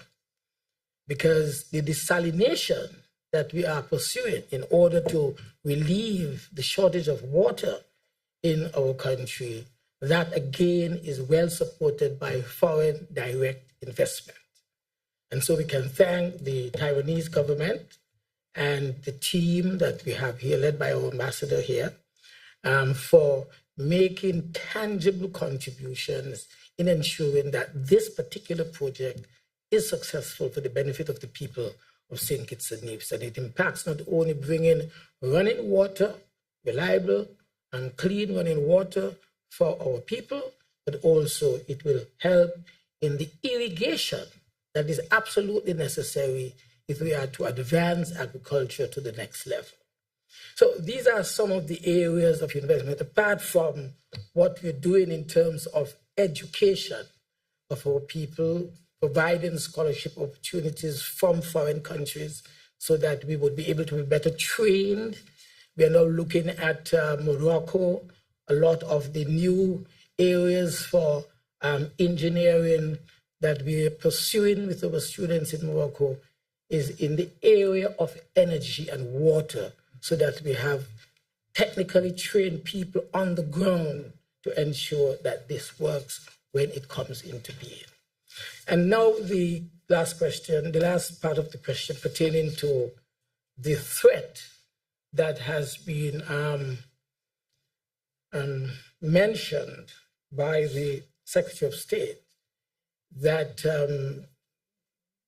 countries, officials of countries that are doing business with Cuba in terms of the professionally trained Cubans who are supporting our health programs in the Caribbean region, that they would be affected by possibly controlling the issuance of visas to such persons. This is a matter that we have taken very, very seriously as a government and also as a region. In fact, just last week, Friday, we met as a group, all foreign ministers in the Caribbean community. We met virtually to look at the implications of this particular matter. And so we are in the process of examining the memorandum of understanding that we've had, the agreements that we've had with the Cuban government, who send medically trained personnel here, engineers, doctors, nurses, etc., to assist us in our health sector. On examination, we would want to make sure that the agreements do not in any way support what the US is accusing, that these persons are really being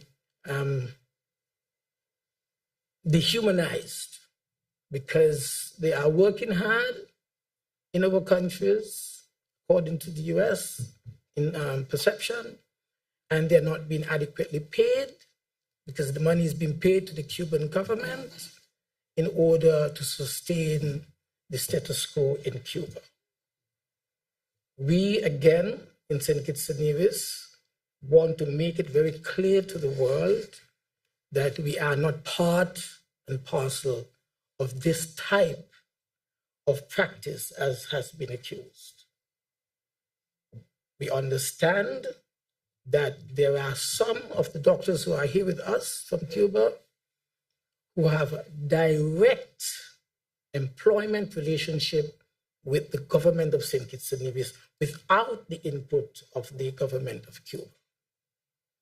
Those who may be here on the direct involvement with the government of Cuba, just about, I'm told, about 11 of such persons, and we would want to make sure that there's no violation of their human rights as we look at what has been accused. And we will be on Monday of next week when we go to, Foreign Minister will go to Washington, D.C. to participate in the observing of the elections for the new Secretary General. We would have the opportunity to speak with an envoy that would be available from the State Department to deal with this matter. Also, on the weekend, we would have our consul generals in Miami. Will come together again and possibly will meet with a high official from the U.S. government, especially the State Department, to deal with this matter. This is a very serious matter because you're not talking only about restricting visa to the ordinary traveler, but to government officials as well. And so the entire Caribbean community is highly concerned about this matter, and we are treating it with the highest regard, at the highest level, so that we would be able to arrive at a solution to this emerging issue. Thank you. Thank you very much. Next question. Good morning, all. Lashan Dixon, St. Kitts News Observer. Sorry, the King Collins. Yeah, go ahead. Yeah. Just stand after the first question is answered, so you all don't stay standing too long. Yes. Thank you, Mr. Prime Minister. You know, I'm happy to report on the advancements being made at the Kim Collins Stadium. As we speak, the stadium has been advancing generally quite well. But I was earlier sitting here with the Minister of Water, and we actually were commenting on the fact that sometimes you have to be careful what you pray for. Because last year we prayed for rain during this period of time. And this year we got the rain. But the rain has now been creating some delays with the laying of the Kim Collins track at the stadium. The building is progressing quite well and is nearing completion. The track is just about on the final layer to be laid. However, with the consistent rain over the last few months, January, February, and now in March, we see the rains persisting. It has created a number of delays, and we are now discussing along with the Athletic Association, the Ministry of Education, and also my ministry, the Ministry of Sports, as to what will be the forward movement for the sports meets that are still pending, that should have been at the stadium this year. We're still hoping to have them at the stadium this year, but again, we don't control the rain, and we are working along with the team from Regapol and praying to God still for some rain because we need it for water, but at least for a break that we could at least complete the track stadium and have it ready for our sport meets to come. So right now, we are at the mercy and the hands of God and the rain. Thank you very much, Minister. Next question. Good morning again, Lashan Dixon, St. Kitts News Observer. My two questions. The International Monetary Fund recently concluded its 2025 Article 4 mission to St. Kitts and Nevis. The question is, what are your administration's key takeaways from this assessment, and how do you plan to address any recommendations made by the IMF as it relates to economic diversification, tax reform, and renewable energy?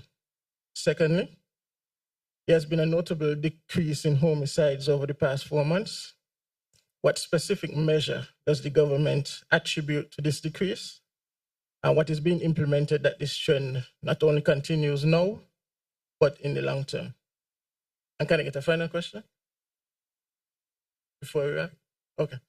Last year, the government announced plans to honor Michael Louis with the naming of a stadium at Warner Park and a road in his honor.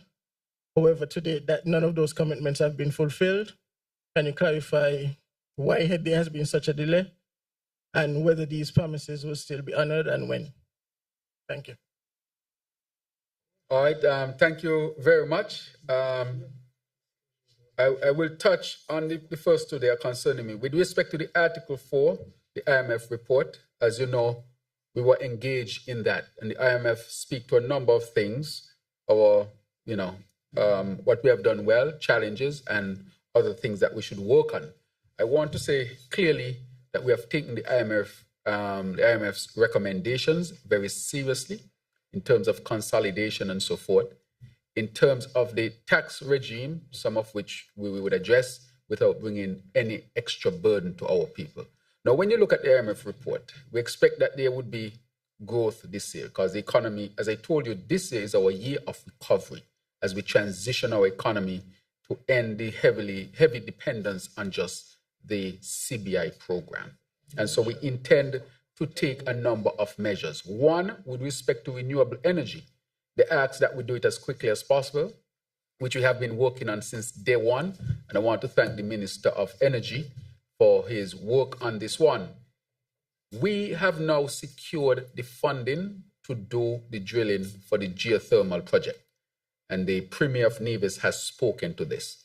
The funds that we have secured come from the CDB, and we have a meeting this afternoon at 5 p.m. with the CDB as we are nearing the completion of the procurement of the bidding process to start the drilling. And also, we have also gotten funding from the Saudi Fund for Development. And I want to thank the government and people of Saudi Arabia and its leadership for partnering with us in our energy sector. The Saudis, as we know, they are also helping us with our brand new generators to be installed here. And they're now partnering with us to get the geothermal done, which I think would be down to the benefit of all of our people. And with respect to renewable energy, we have a number of very good positive investment opportunities to be had. And I know that the Minister of Energy and his team, they are pursuing that. So we expect to see very positive results from that as well. So we'll continue with respect to the IMF report to strengthen it. If you look at the IMF report and you look at where we have come from, for example, with respect to the National Bank and the recommendations for the bank, we have strengthened the National Bank.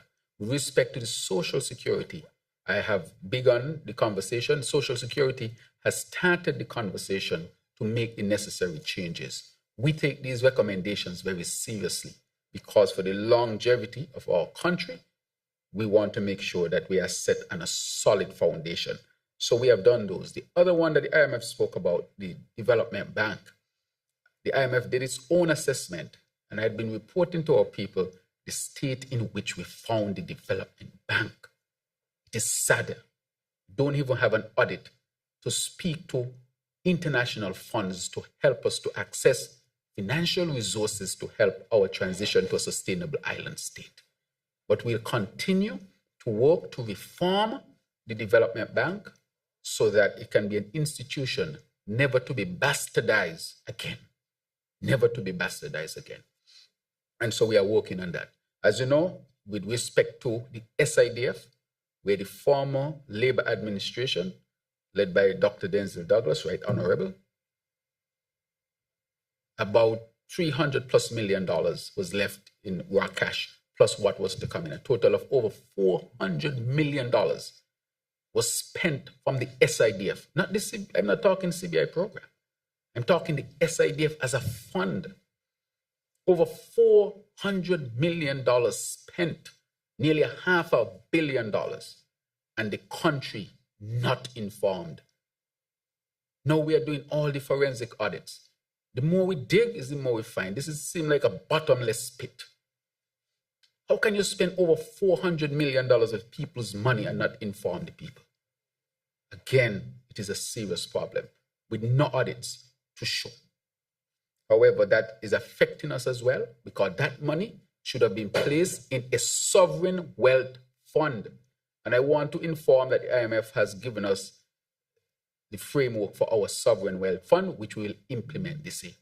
So that when we raise capital again at a national level, we can put it in that fund. And that fund is set up in such a way, or will be set up in such a way to make us more resilient and make us more stable. We have lost a tremendous opportunity of bastardizing $400 million and not telling the people, how is this possible? Each time I talk about it, I get a little emotional about it. It was almost $500 million and you don't know about it. Development Bank, hundreds of millions of dollars, and you don't know about it. I mean, this can't be real. However, this is why the people chose this administration to lead the government. With respect to the matter to do with the security, national security, and crime and violence, let me start by saying that this has been a national effort, even though it was led by myself, the Ministry of National Security, and of course, the Cabinet. This has been a national effort, and I want to thank all those who heed the call to come together, including the different political parties, including our private citizens, the private sector, such as the Chamber of Commerce and Industry, the people, our ordinary people who showed up at the consultations and gave their input. I want to thank the leadership of Elevate for its work, the leadership of the police force, the defense force, the leadership at the level of the prison, social services, the task force that has been put together to deal with this matter. A lot of entities and people have been involved, and so I want to encourage the society to continue to be involved. This is the last thing I will say on this, that the only way you can deal with a national issue like this is to bring everybody together. If you don't bring everybody together, this is not an issue you can effectively deal with. So this is a national effort that has brought about the best result that we have seen in the whole of the Caribbean. I told the people that if we were to come together and implement the strategy dealing with crime and violence from a public health perspective, the results will surprise you, because it's scientifically based. You just need the participation and commitment of all. And never again should you ever listen to anybody who tells you that he alone or she alone or they alone can do it by themselves. They will be fooling you. So we don't need to go down the path of corruption and be corrupt about how we want to deal with it. We know that when you introduce money in a corrupt way, you end up with situations like El Salvador, Ecuador, Jamaica, Trinidad, and so forth. I warn the country that we should not go down that path, that we can choose a holistic, wholesome path, get better results, and we don't have to be corrupt. So I hope the results of the all of society approach, the public health approach, where everybody should take credit, that would always remain with us as the most viable pathway to dealing with crime and violence. So I will say to you, I point out the strategy in terms of the public health approach, calling everybody together, but just to say that it is a national effort and all of us deserve some of the credit, and I encourage us to stay on that path. But just to say specifically, we'll continue to work, change the laws appropriately, strengthen, elevate our prison program. There's a lot of things that we are doing. This is not by accident. A lot of things, positive things are being done by multiple agencies, organizations, and people across the Federation. And we intend to continue to strengthen all of these efforts, because the goal is to create a sustainable island state. It means safety and security. It means water availability 24/7. It means energy available 24/7, and that is cheap. It means protecting the environment, protecting our waters, protecting our forests, protecting this land so that we can enjoy it and future generations can enjoy it, protecting our beaches. And therefore, we will continue with this holistic approach. We will achieve things that will be considered amazing because, again, we want to ask all of our people to participate. With the people participating, almost any issue can be dealt with. I don't care what it is. It's just that, you have some international issues that we don't have control over, but still coming together as a people, we can face them and we can overcome them, from climate change to international trade wars. But I encourage us to continue to work together as one people. Thank you very much. Right. So there's a question for the minister, but I'll allow her to ask a question. and then we'll let you answer Minister of Sports on Michael Louis. Go ahead. Thank you very much, Prime Minister. And you in part touched on what I wanted to ask about. We're now in March proper, and there have been no homicides in the Federation for the year. I think that is significant. So I was hoping for an update on the work of the Citizen Security Secretariat and the task force which you chair, along with co-chair Senator Phillip. Last week, there was also a significant intervention, the first of the year, where the primary and secondary schools in the country were gone into. That was something done in partnership with the Ministry of Education, highly successful from all accounts. So the Minister of Education is also here. Perhaps he can comment from that end as well on what they think about the citizen security efforts and interventions. Thank you. Thank you very much. Since I spoke to security and your question is in line, I'll let you I'll ask Minister Iselin Phillip to answer that question. I want to point out that, let me just give a little background. Minister Iselin Phillip, is well trained and trained in programming and projects and so forth. So when we wanted to embark on it, she came to see me and she said, Prime Minister, I want to get directly involved in this. This is what I do. This is what I am trained to do. And Minister took on the leadership to co-chair with me of the task force. And she has been tremendous in terms of her work, her dedication, but her capacity and know-how. I know she wouldn't say this about herself, but I wanted to say how much she has significantly contributed to this. Of course, not just politicians, but there are others who are not politicians who have contributed. But since she's about to speak, Minister Phillip. Thank you very much, PM. I appreciate the commendation. In relation to citizen security and the Advisory Council and our plans in regards to that. So the question, of course, in relation to the reduction in homicides and the fact that we haven't seen any, as the Prime Minister said, I believe is attributed to a combination of things, not only the efforts from national security in relation to law enforcement and criminal justice, but of course, because of the response that we've been getting and the efforts we're really making to engage with the community, which is what we're really trying to do through citizen security. By making sure that we have very strong community engagement. So we do have all hands on deck and everybody taking responsibility for making sure that we can, in fact, create peaceful and safe societies and communities. In terms of plans moving forward, we would have launched the 90-day campaign last year to where we started, and we went into the communities for community conversations to get everybody involved and sharing their own views. We do plan to continue this year by re-engaging the communities in a different way, where we hope to really be able to be responsive to some of the needs that the communities expressed. Of course, we want to continue working very closely with national security because they do have the information and data as to which communities and which areas are hotspots for criminal activity and have more of a proclivity towards violence. And we want to also continue with the partnerships with the Ministry of Education because, of course, as the Prime Minister says, in terms of applying the public health approach, we do need to be able to interrupt the transmission of violence where it starts, and it's among our at-risk youth and children.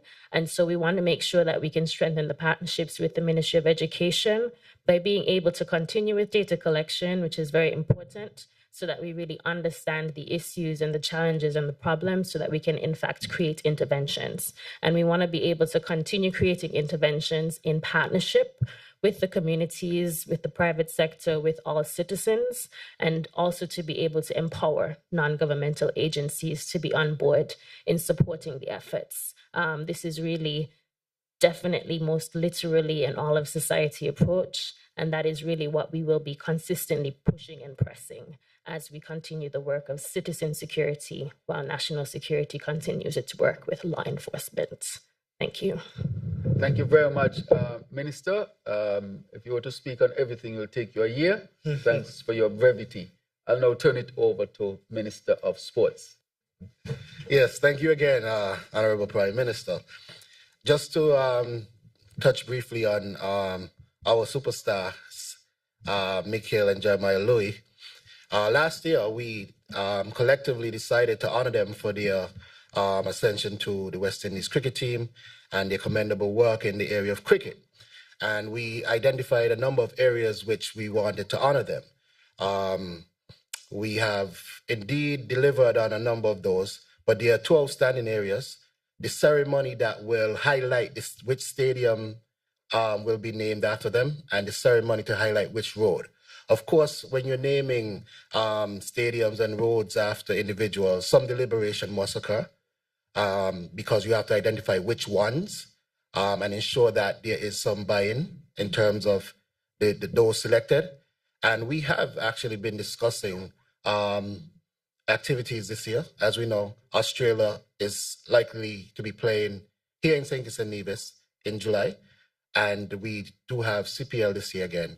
And we believe somewhere between those events, we will be able to honor our superstars and make sure that the world is present while we honor them. Thank you. Yeah, there was one more question, but with respect to education and its participation with citizen security. But I want to say that the task force is made up of a number of ministries and entities, and education is one of them. So the minister can touch on education's input. Thank you very much, Honorable Prime Minister. As you rightly said, we have a representative in the PS who sits on that committee, but my brief contribution is just to join with Ebony in congratulating the entire team, because on all accounts, it was a tremendous success. All schools supported. Matter of fact, some schools went out of the way in putting on almost literally a concert. And the simulation exercises that they presented, we are definitely moving in the right direction. And the Ministry of Education continues to support this initiative, not only just for the day of interruption, but as a messaging throughout the entire teaching from 8:30 to 3:30. Thank you very much, Minister. Good afternoon. Glenn Batt again. Now, I'd like to pose this question to the Minister with responsibility for education. There are murmurs beginning to build again with regards to the Basti High School, how long it has been taken to get some kind of construction going. Perhaps if the Minister can explain what has happened so far, what has transpired, and what are the expectations that the general public should be aware of for 2025. Next, just like a clarification from the Minister with responsibility for water services. Not water services, for energy. The agreement with regards to the La Clanche Soltec thing was basically ended. That particular project had a component, the energy storage component to it. In the new arrangement with the assistance of the Republic of China and Taiwan, that new solar energy project, does it have a solar component? And talk to us about the capacity of the plan that is being proposed. Thank you very much. I think we can start with the last question. Allow the Minister of Energy to respond. Thank you very much.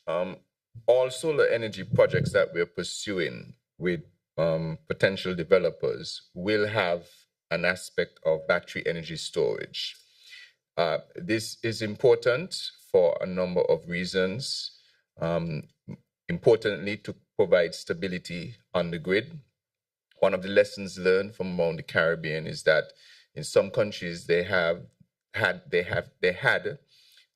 major uptick of solar panels without any battery storage.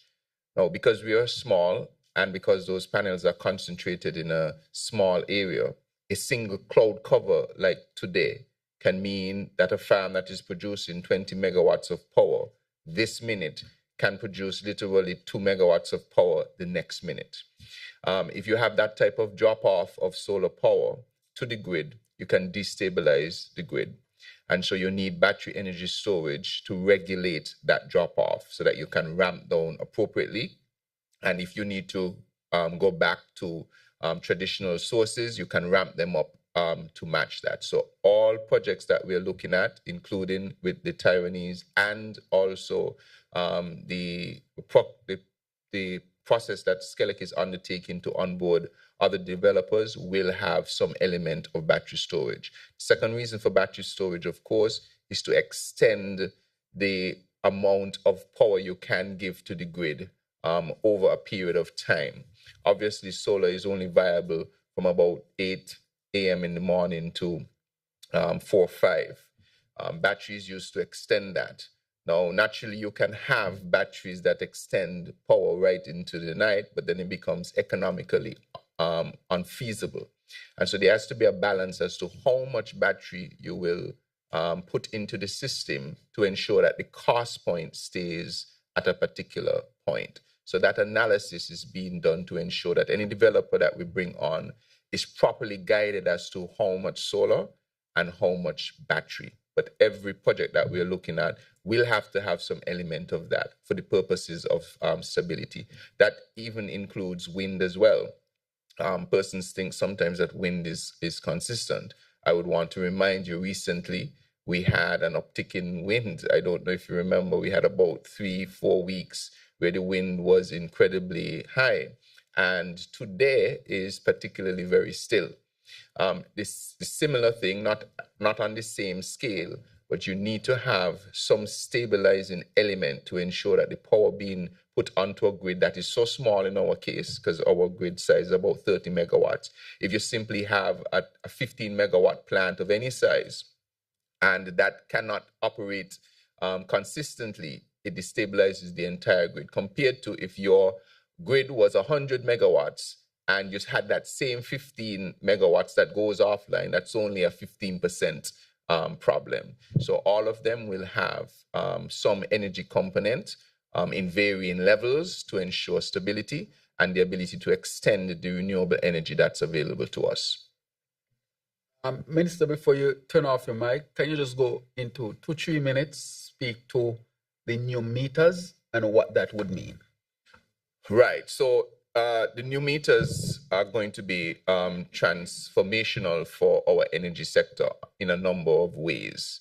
In terms of a technical viewpoint, I mentioned some of them before. We will now be able to view everything that is happening with the energy going in and out of your house. So if you say something is happening at your property, everything will be able to be recorded. These are smart meters, and so they now can be controlled from a control center and observed from a control center. So billing can be more regular, and it's going to be completely accurate.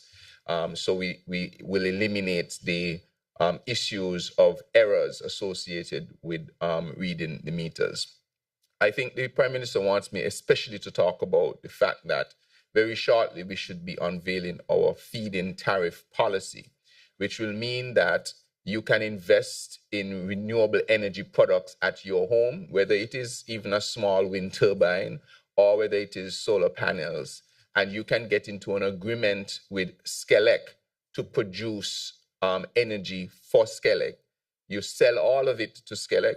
That is the particular framework we're looking at. And then you will buy the remainder from Skelec. So it's quite possible you can sell more than you ever need to buy, so you don't have a bill.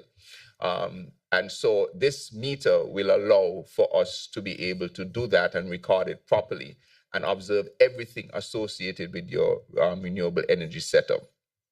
Also, of course, the new meter will allow you to manage your electricity bill even better, because you can decide that this month I'm going to put, if you have a prepaid arrangement, there will be a possibility of a prepaid and postpaid arrangement, just like your mobile phone.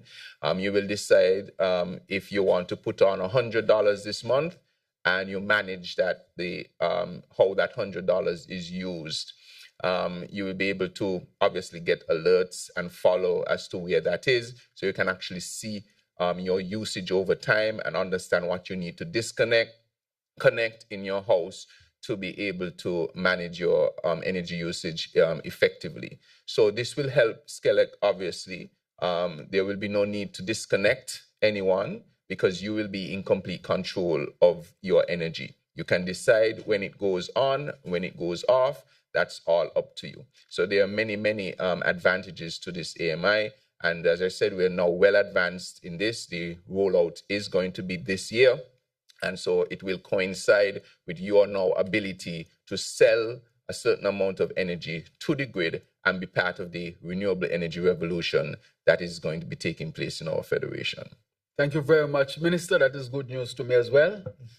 I want to now ask the Minister of Education to respond to the question on the Basti High School.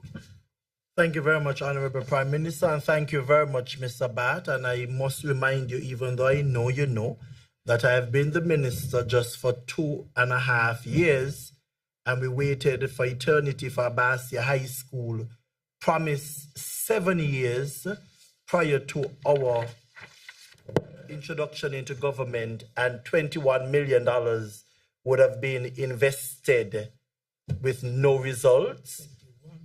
Yes, $21 million. But since my in-office action, over a year and a half ago, work on the Bastia High School would have started. The necessary consultations were conducted. The designs were shared with the leadership of the Bastia High School, their PTA, and I shared it as well with the general public in one of our parliamentary sittings. We are at the point now where all of the information that would have been needed for the EIA or the ESIA, the new version, we are ensuring that all of the bases are covered. Because we must and we will do it right. Get it right and do it right. So in quick time, the nation will be seeing more action on the site of the Bastia High School. As the schools requested for their sports days, we honored that. The last one, I think, was Sunday, which was Washington Archibald High School Sports Day. Now that the grounds are totally released, we are going to see action in quick time. And one of the things I bring to the general public, again, as I said it before, and will continue to repeat it, 95% of the workforce for the Bastia High School will be all local workforce. And after the completion of the Bastia High School, we all would be pleased with the structure that will be there, because it will be one like none other in the region. We will deliver on the Bastia High School. Thank you very much for your question. Thank you very much, Minister. Happy to hear that activities are taking place on the ground of the Bastia High School. I'll now ask the next reporter to ask his question, journalist. Devon Cornelius, there is just a follow-up to the Attorney General and the Minister of Education, beginning first with the Attorney General. With regards to the number you gave with the sham marriages, how will the ministry, and this has to do with national security as well, how will the Ministry of National Security and the Ministry of Justice and Legal Affairs and the Electoral Commission address that issue where 1,200 people have reportedly become registered voters after engaging in a sham marriage? And to the Minister of Education, what exactly are those challenges with the investor, and how confident are you that the project is going to move forward as it relates to the climate smart homes? Thank you. Thank you very much. So I will turn this one over to the Attorney General. So there are provisions in the Citizenship Act which allow the minister with responsibility for citizenship to revoke citizenship if it is determined that it was obtained by fraud. Now, from a practical perspective, it is extremely difficult for any government entity to resolve 1,200 potential fraudulent marriages in a short space of time. So all I will say on that is that you need to give the ministry some time to work. It's also very difficult to get the evidence. So I'll give you an example. With one of the matters that was an investigation was conducted, the person that received the money actually issued a statement to the police admitting to the fraud. And in the document, the person said, I paid $8,000. I was paid $8,000 to marry this woman. And I attended at an office for my wedding. And after the vows were taken, I asked to kiss my wife. And she said, no. That's evidence we only have because somebody came forward and voluntarily provided it. Now, it's very difficult to conduct investigations and get evidence when you don't have that voluntary evidence being provided. So that's why I gave that example, so you could understand that it's going to be very difficult to unravel that more than $1,000 mess that we met. But time will tell. No, sorry, 1,000+ persons, sorry. No, it was 8,000, between 8 and 11,000 was the going rate, apparently. And I was informed that some people would get married, take their money, divorce, and then find another person to get another 8,000. It was a very, very lucrative industry for many people, unfortunately. But it's going to take a little while to unravel because it's very complex and it's very difficult. What has been done, though, as a policy, because what has been recognized is not just the persons who with sham marriages who were registering to vote. They were also trying to pass down the citizenship to their children. So, for example, somebody who had a child in another place, they would get married here, gain the citizenship, and then apply for their child who was in another country to get the citizenship. What has been done on advice from the chambers is that every application that is made for citizenship, there must be an affidavit swearing that it was not by way of fraud, which puts the person at risk of prosecution for perjury if there is then evidence discovered that it was a sham marriage, so that the fruits of the rotten tree don't continue. That is how we've tried to protect our country in that regard, but it's going to be very difficult to unravel as you would expect with those types of numbers. Thank you. As the minister, of course, we are a country where we have gotten immigrants, and so we are not anti-immigrant at all. However, we want that laws, just like any other country, to be respected. And so when it comes to something like marriage, which is in our country is something that is considered to be holy, we want people to enter that institution with the respect that it should have. And therefore, we want that to also be part of the discussion, that we are for people getting married and getting married with the right intention, people having a pathway to become residents and citizens of St. Kitts and Nevis. But our laws are there, and we are a nation that respects laws, and therefore we are asking that all respect our laws. So while we are pro-immigrant, we are also saying that our laws, just like any other country, should be respected. So I also want to give the opportunity to the Minister responsibility for housing to respond to that question.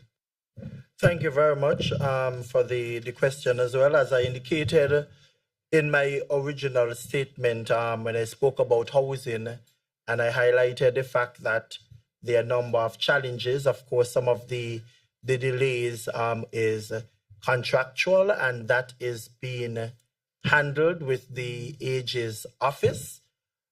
But I can give you the assurance that all is being done to resolve this matter, and we are committed in delivering the homes for our people. And as I said before, NHC continues to build homes almost on a daily or monthly basis. We are now at the 140 plus mark with those. And even yesterday, I had the privilege of walking through 4 apartments building on East Street, and another 4 is under construction. And over West Street, you have the complex there as well. So we are delivering for our people. And I would say in our governance, there will be challenges. That is how governance is, or that's life. What makes the difference is how do you deal with your challenges? We were very prudent in building up. There is a challenge, and as the minister has said, he's working through a challenge. However, we have not stopped building houses. And we will continue to push along. He's a very competent minister with a tremendous amount of experience in government. I think he's the longest serving besides our senior minister here as a civil servant. And so he's obviously moving along to resolve this particular matter. Nonetheless, he has the support of the cabinet to continue to build houses. And just yesterday, he had an excellent walkthrough in a new type of development in the Bastia area in East Street, I think it was, where you can see multi-floor building with, I think, 4 good-sized apartments or housing areas so that families can occupy, and he's building more, and houses are being built as we speak. So it does not stop us. We're going to continue to push forward and resolve whatever challenge is there. As I said before, we will be transparent and open. I think people understand that life sometimes can have its challenges, but how do you overcome them? And this is what the minister is definitely doing with the support of all of his colleagues. So I hear that this is the last question, and I'll turn it over to you. Okay, yes. Ralsa Rankin, Sugar City FM. Once again, my final question, and this is the last question.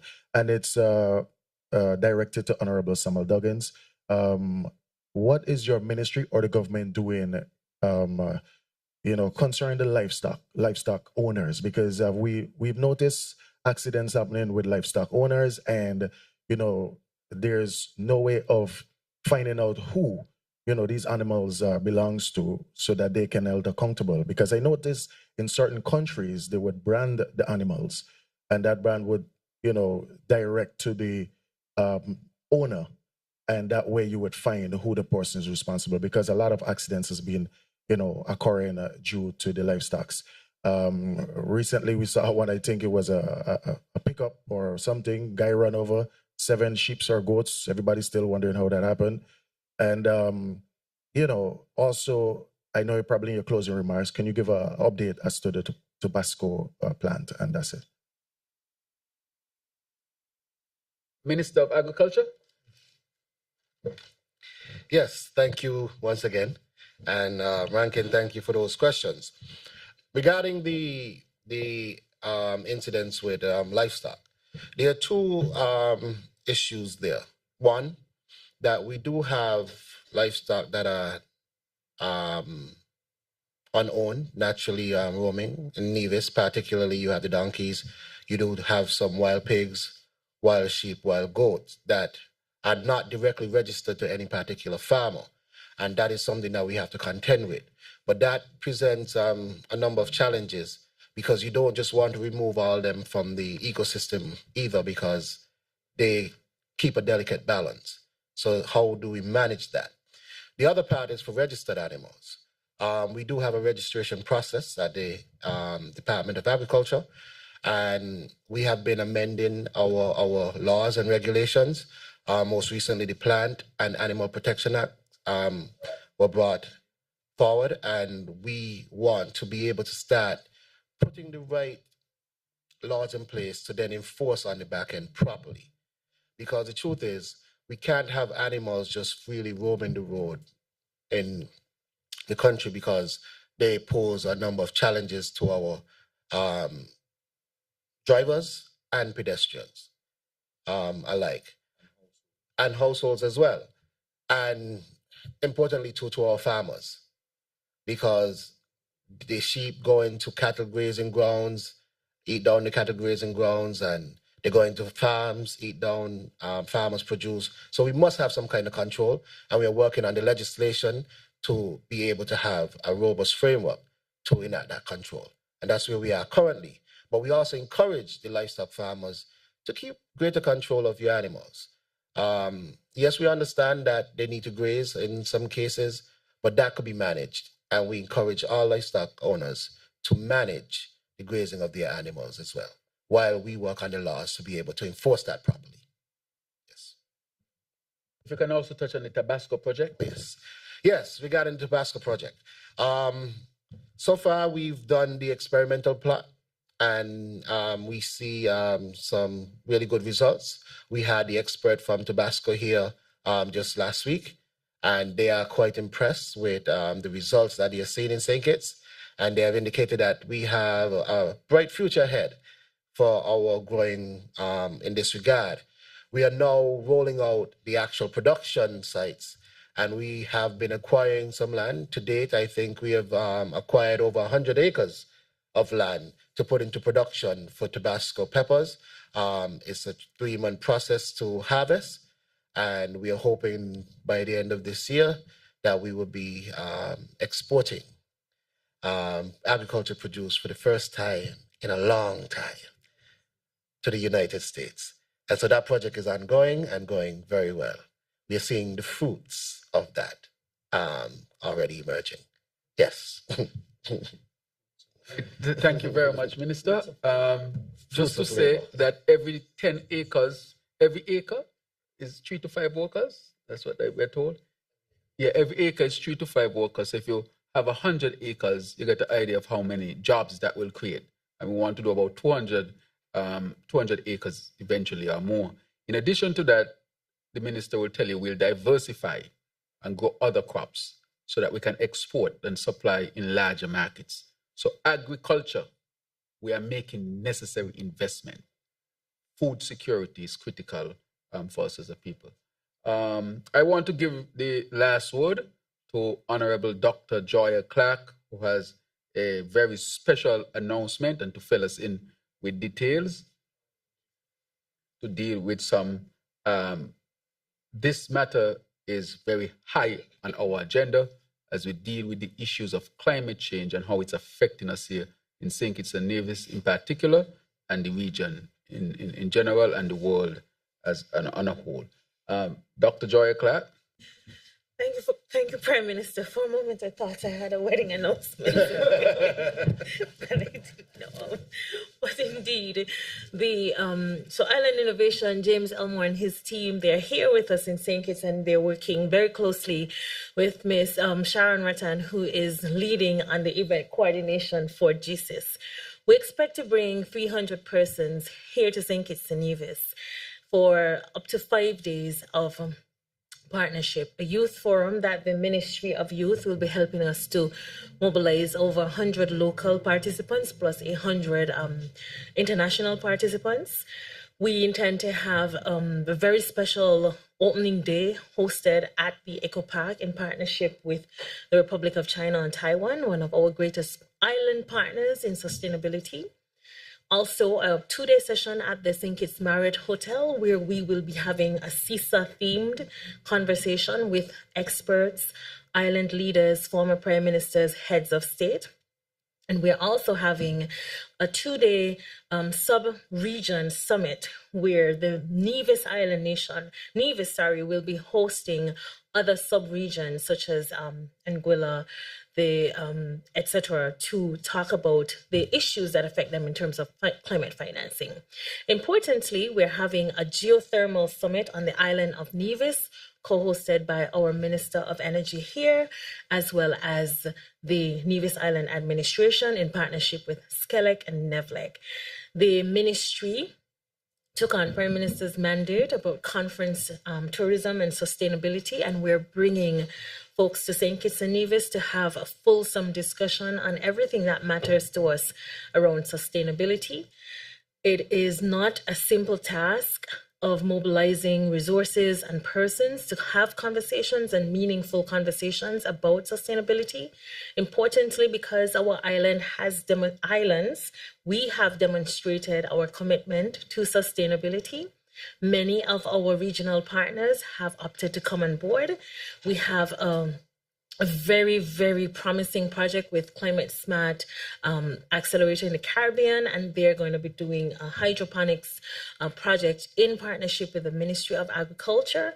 Our local creatives, craft vendors, everyone will be on board to showcase not just our mandate for sustainability, but what we have to offer here in St. Kitts and Nevis.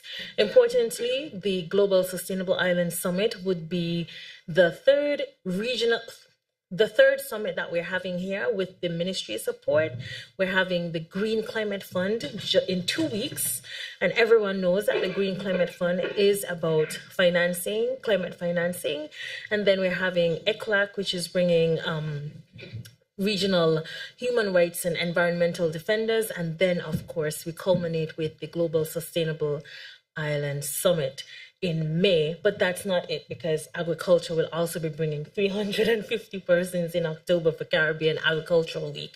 So St. Kitts is a hot spot, but importantly, bringing island nations from the Pacific, from Europe, from Africa, from the Caribbean means quite a bit, and it's a demonstration that St. Kitts and Nevis intends to become a sustainable island state with partners. And thank you, Prime Minister, for giving us the mandate to do so. Last year, we're here to bring everyone on board. Thank you. Thank you very much, Minister. I want to now say the final word. Not much to say, because I think that the ministers, of course, have answered, succinctly and have given sufficient information. And of course, in their ministries, they would have all the specifics. And as you speak to each minister, you recognize how each minister dominates his or her ministry, portfolios, and so forth. And that is what we're about. But most importantly, no minister can achieve what they achieve without the full support of the cabinet. This is a united cabinet. You can't have the achievements you're having in the area of security without the cabinet support. In the area of sustainability, to bring island innovations, which is such a prestigious organization here to our country, without cabinet support. You can't have what is being achieved in agriculture with so much increase in fishery and crops and so forth without cabinet support. Energy, the transformation we are seeing at the Quarry, new equipment, without cabinet support, these things can't be achieved. In the area of foreign affairs and trade and so forth, that needs cabinet support. And education with a new Bastia High School, the housing, even though there has been a challenge, continues to build houses. That is because there is cabinet support. And of course, myself as the Prime Minister is because there is cabinet support. So this united and strong cabinet has its focus on delivering for the people of St. Kitts and Nevis through the many challenges, ups and downs, especially in a very unpredictable world where climate change and geopolitical issues are affecting us. We have not contributed, but we are asked to respond. And respond we will, not just as a party or just as a government, but as an entire nation. So we'll continue to work together to bring about the best results for all of us. Thank you very much. Minister, this press conference has definitely highlighted why, how, and where this government is and for who, you, the people of St. Kitts and Nevis. Before we conclude, I would like to extend appreciation to all the members of the media for your ongoing dedication to keep the public informed, our government ministers, of course, for taking the time to provide updates and engage with the media. Our sign language interpreter, Mrs. Lanicia Collins-Williams, for ensuring that our deaf community remains informed on national affairs, and the listening and viewing audience for your engagement in this important discussion on our country's progress. Thanks again, and may you all have a productive and blessed day ahead. Until next time.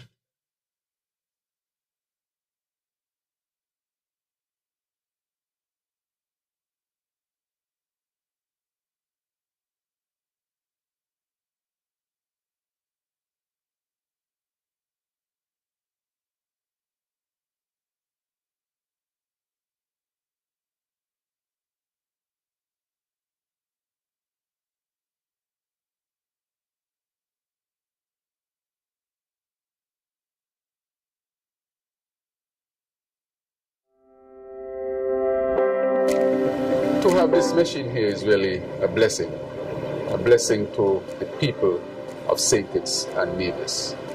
A CT scan machine, this piece of equipment, is critically important to treat a number of diseases because first one has to diagnose.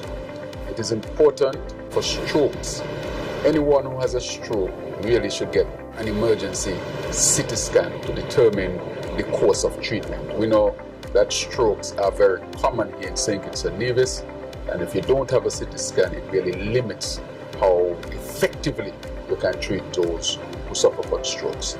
The other thing that this machine offers is to be able to diagnose heart disease, especially the blood vessels around the heart.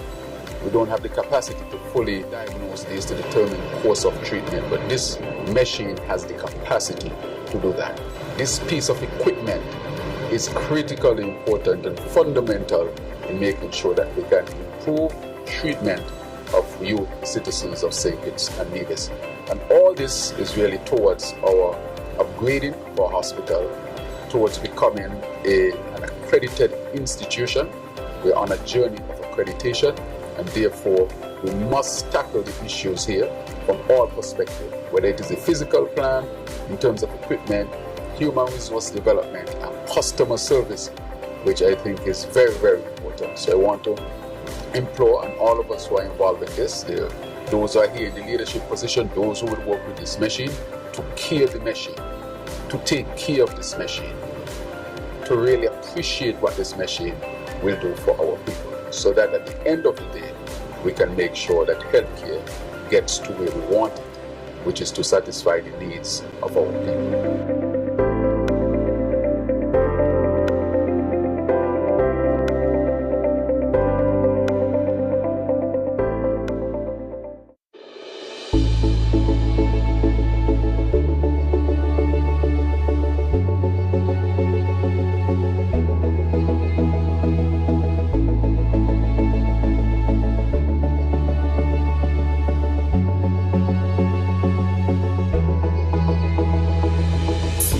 Grateful that the government saw the need to procure additional equipment sufficient to match the anticipated market demands for aggregates for construction projects in 2025.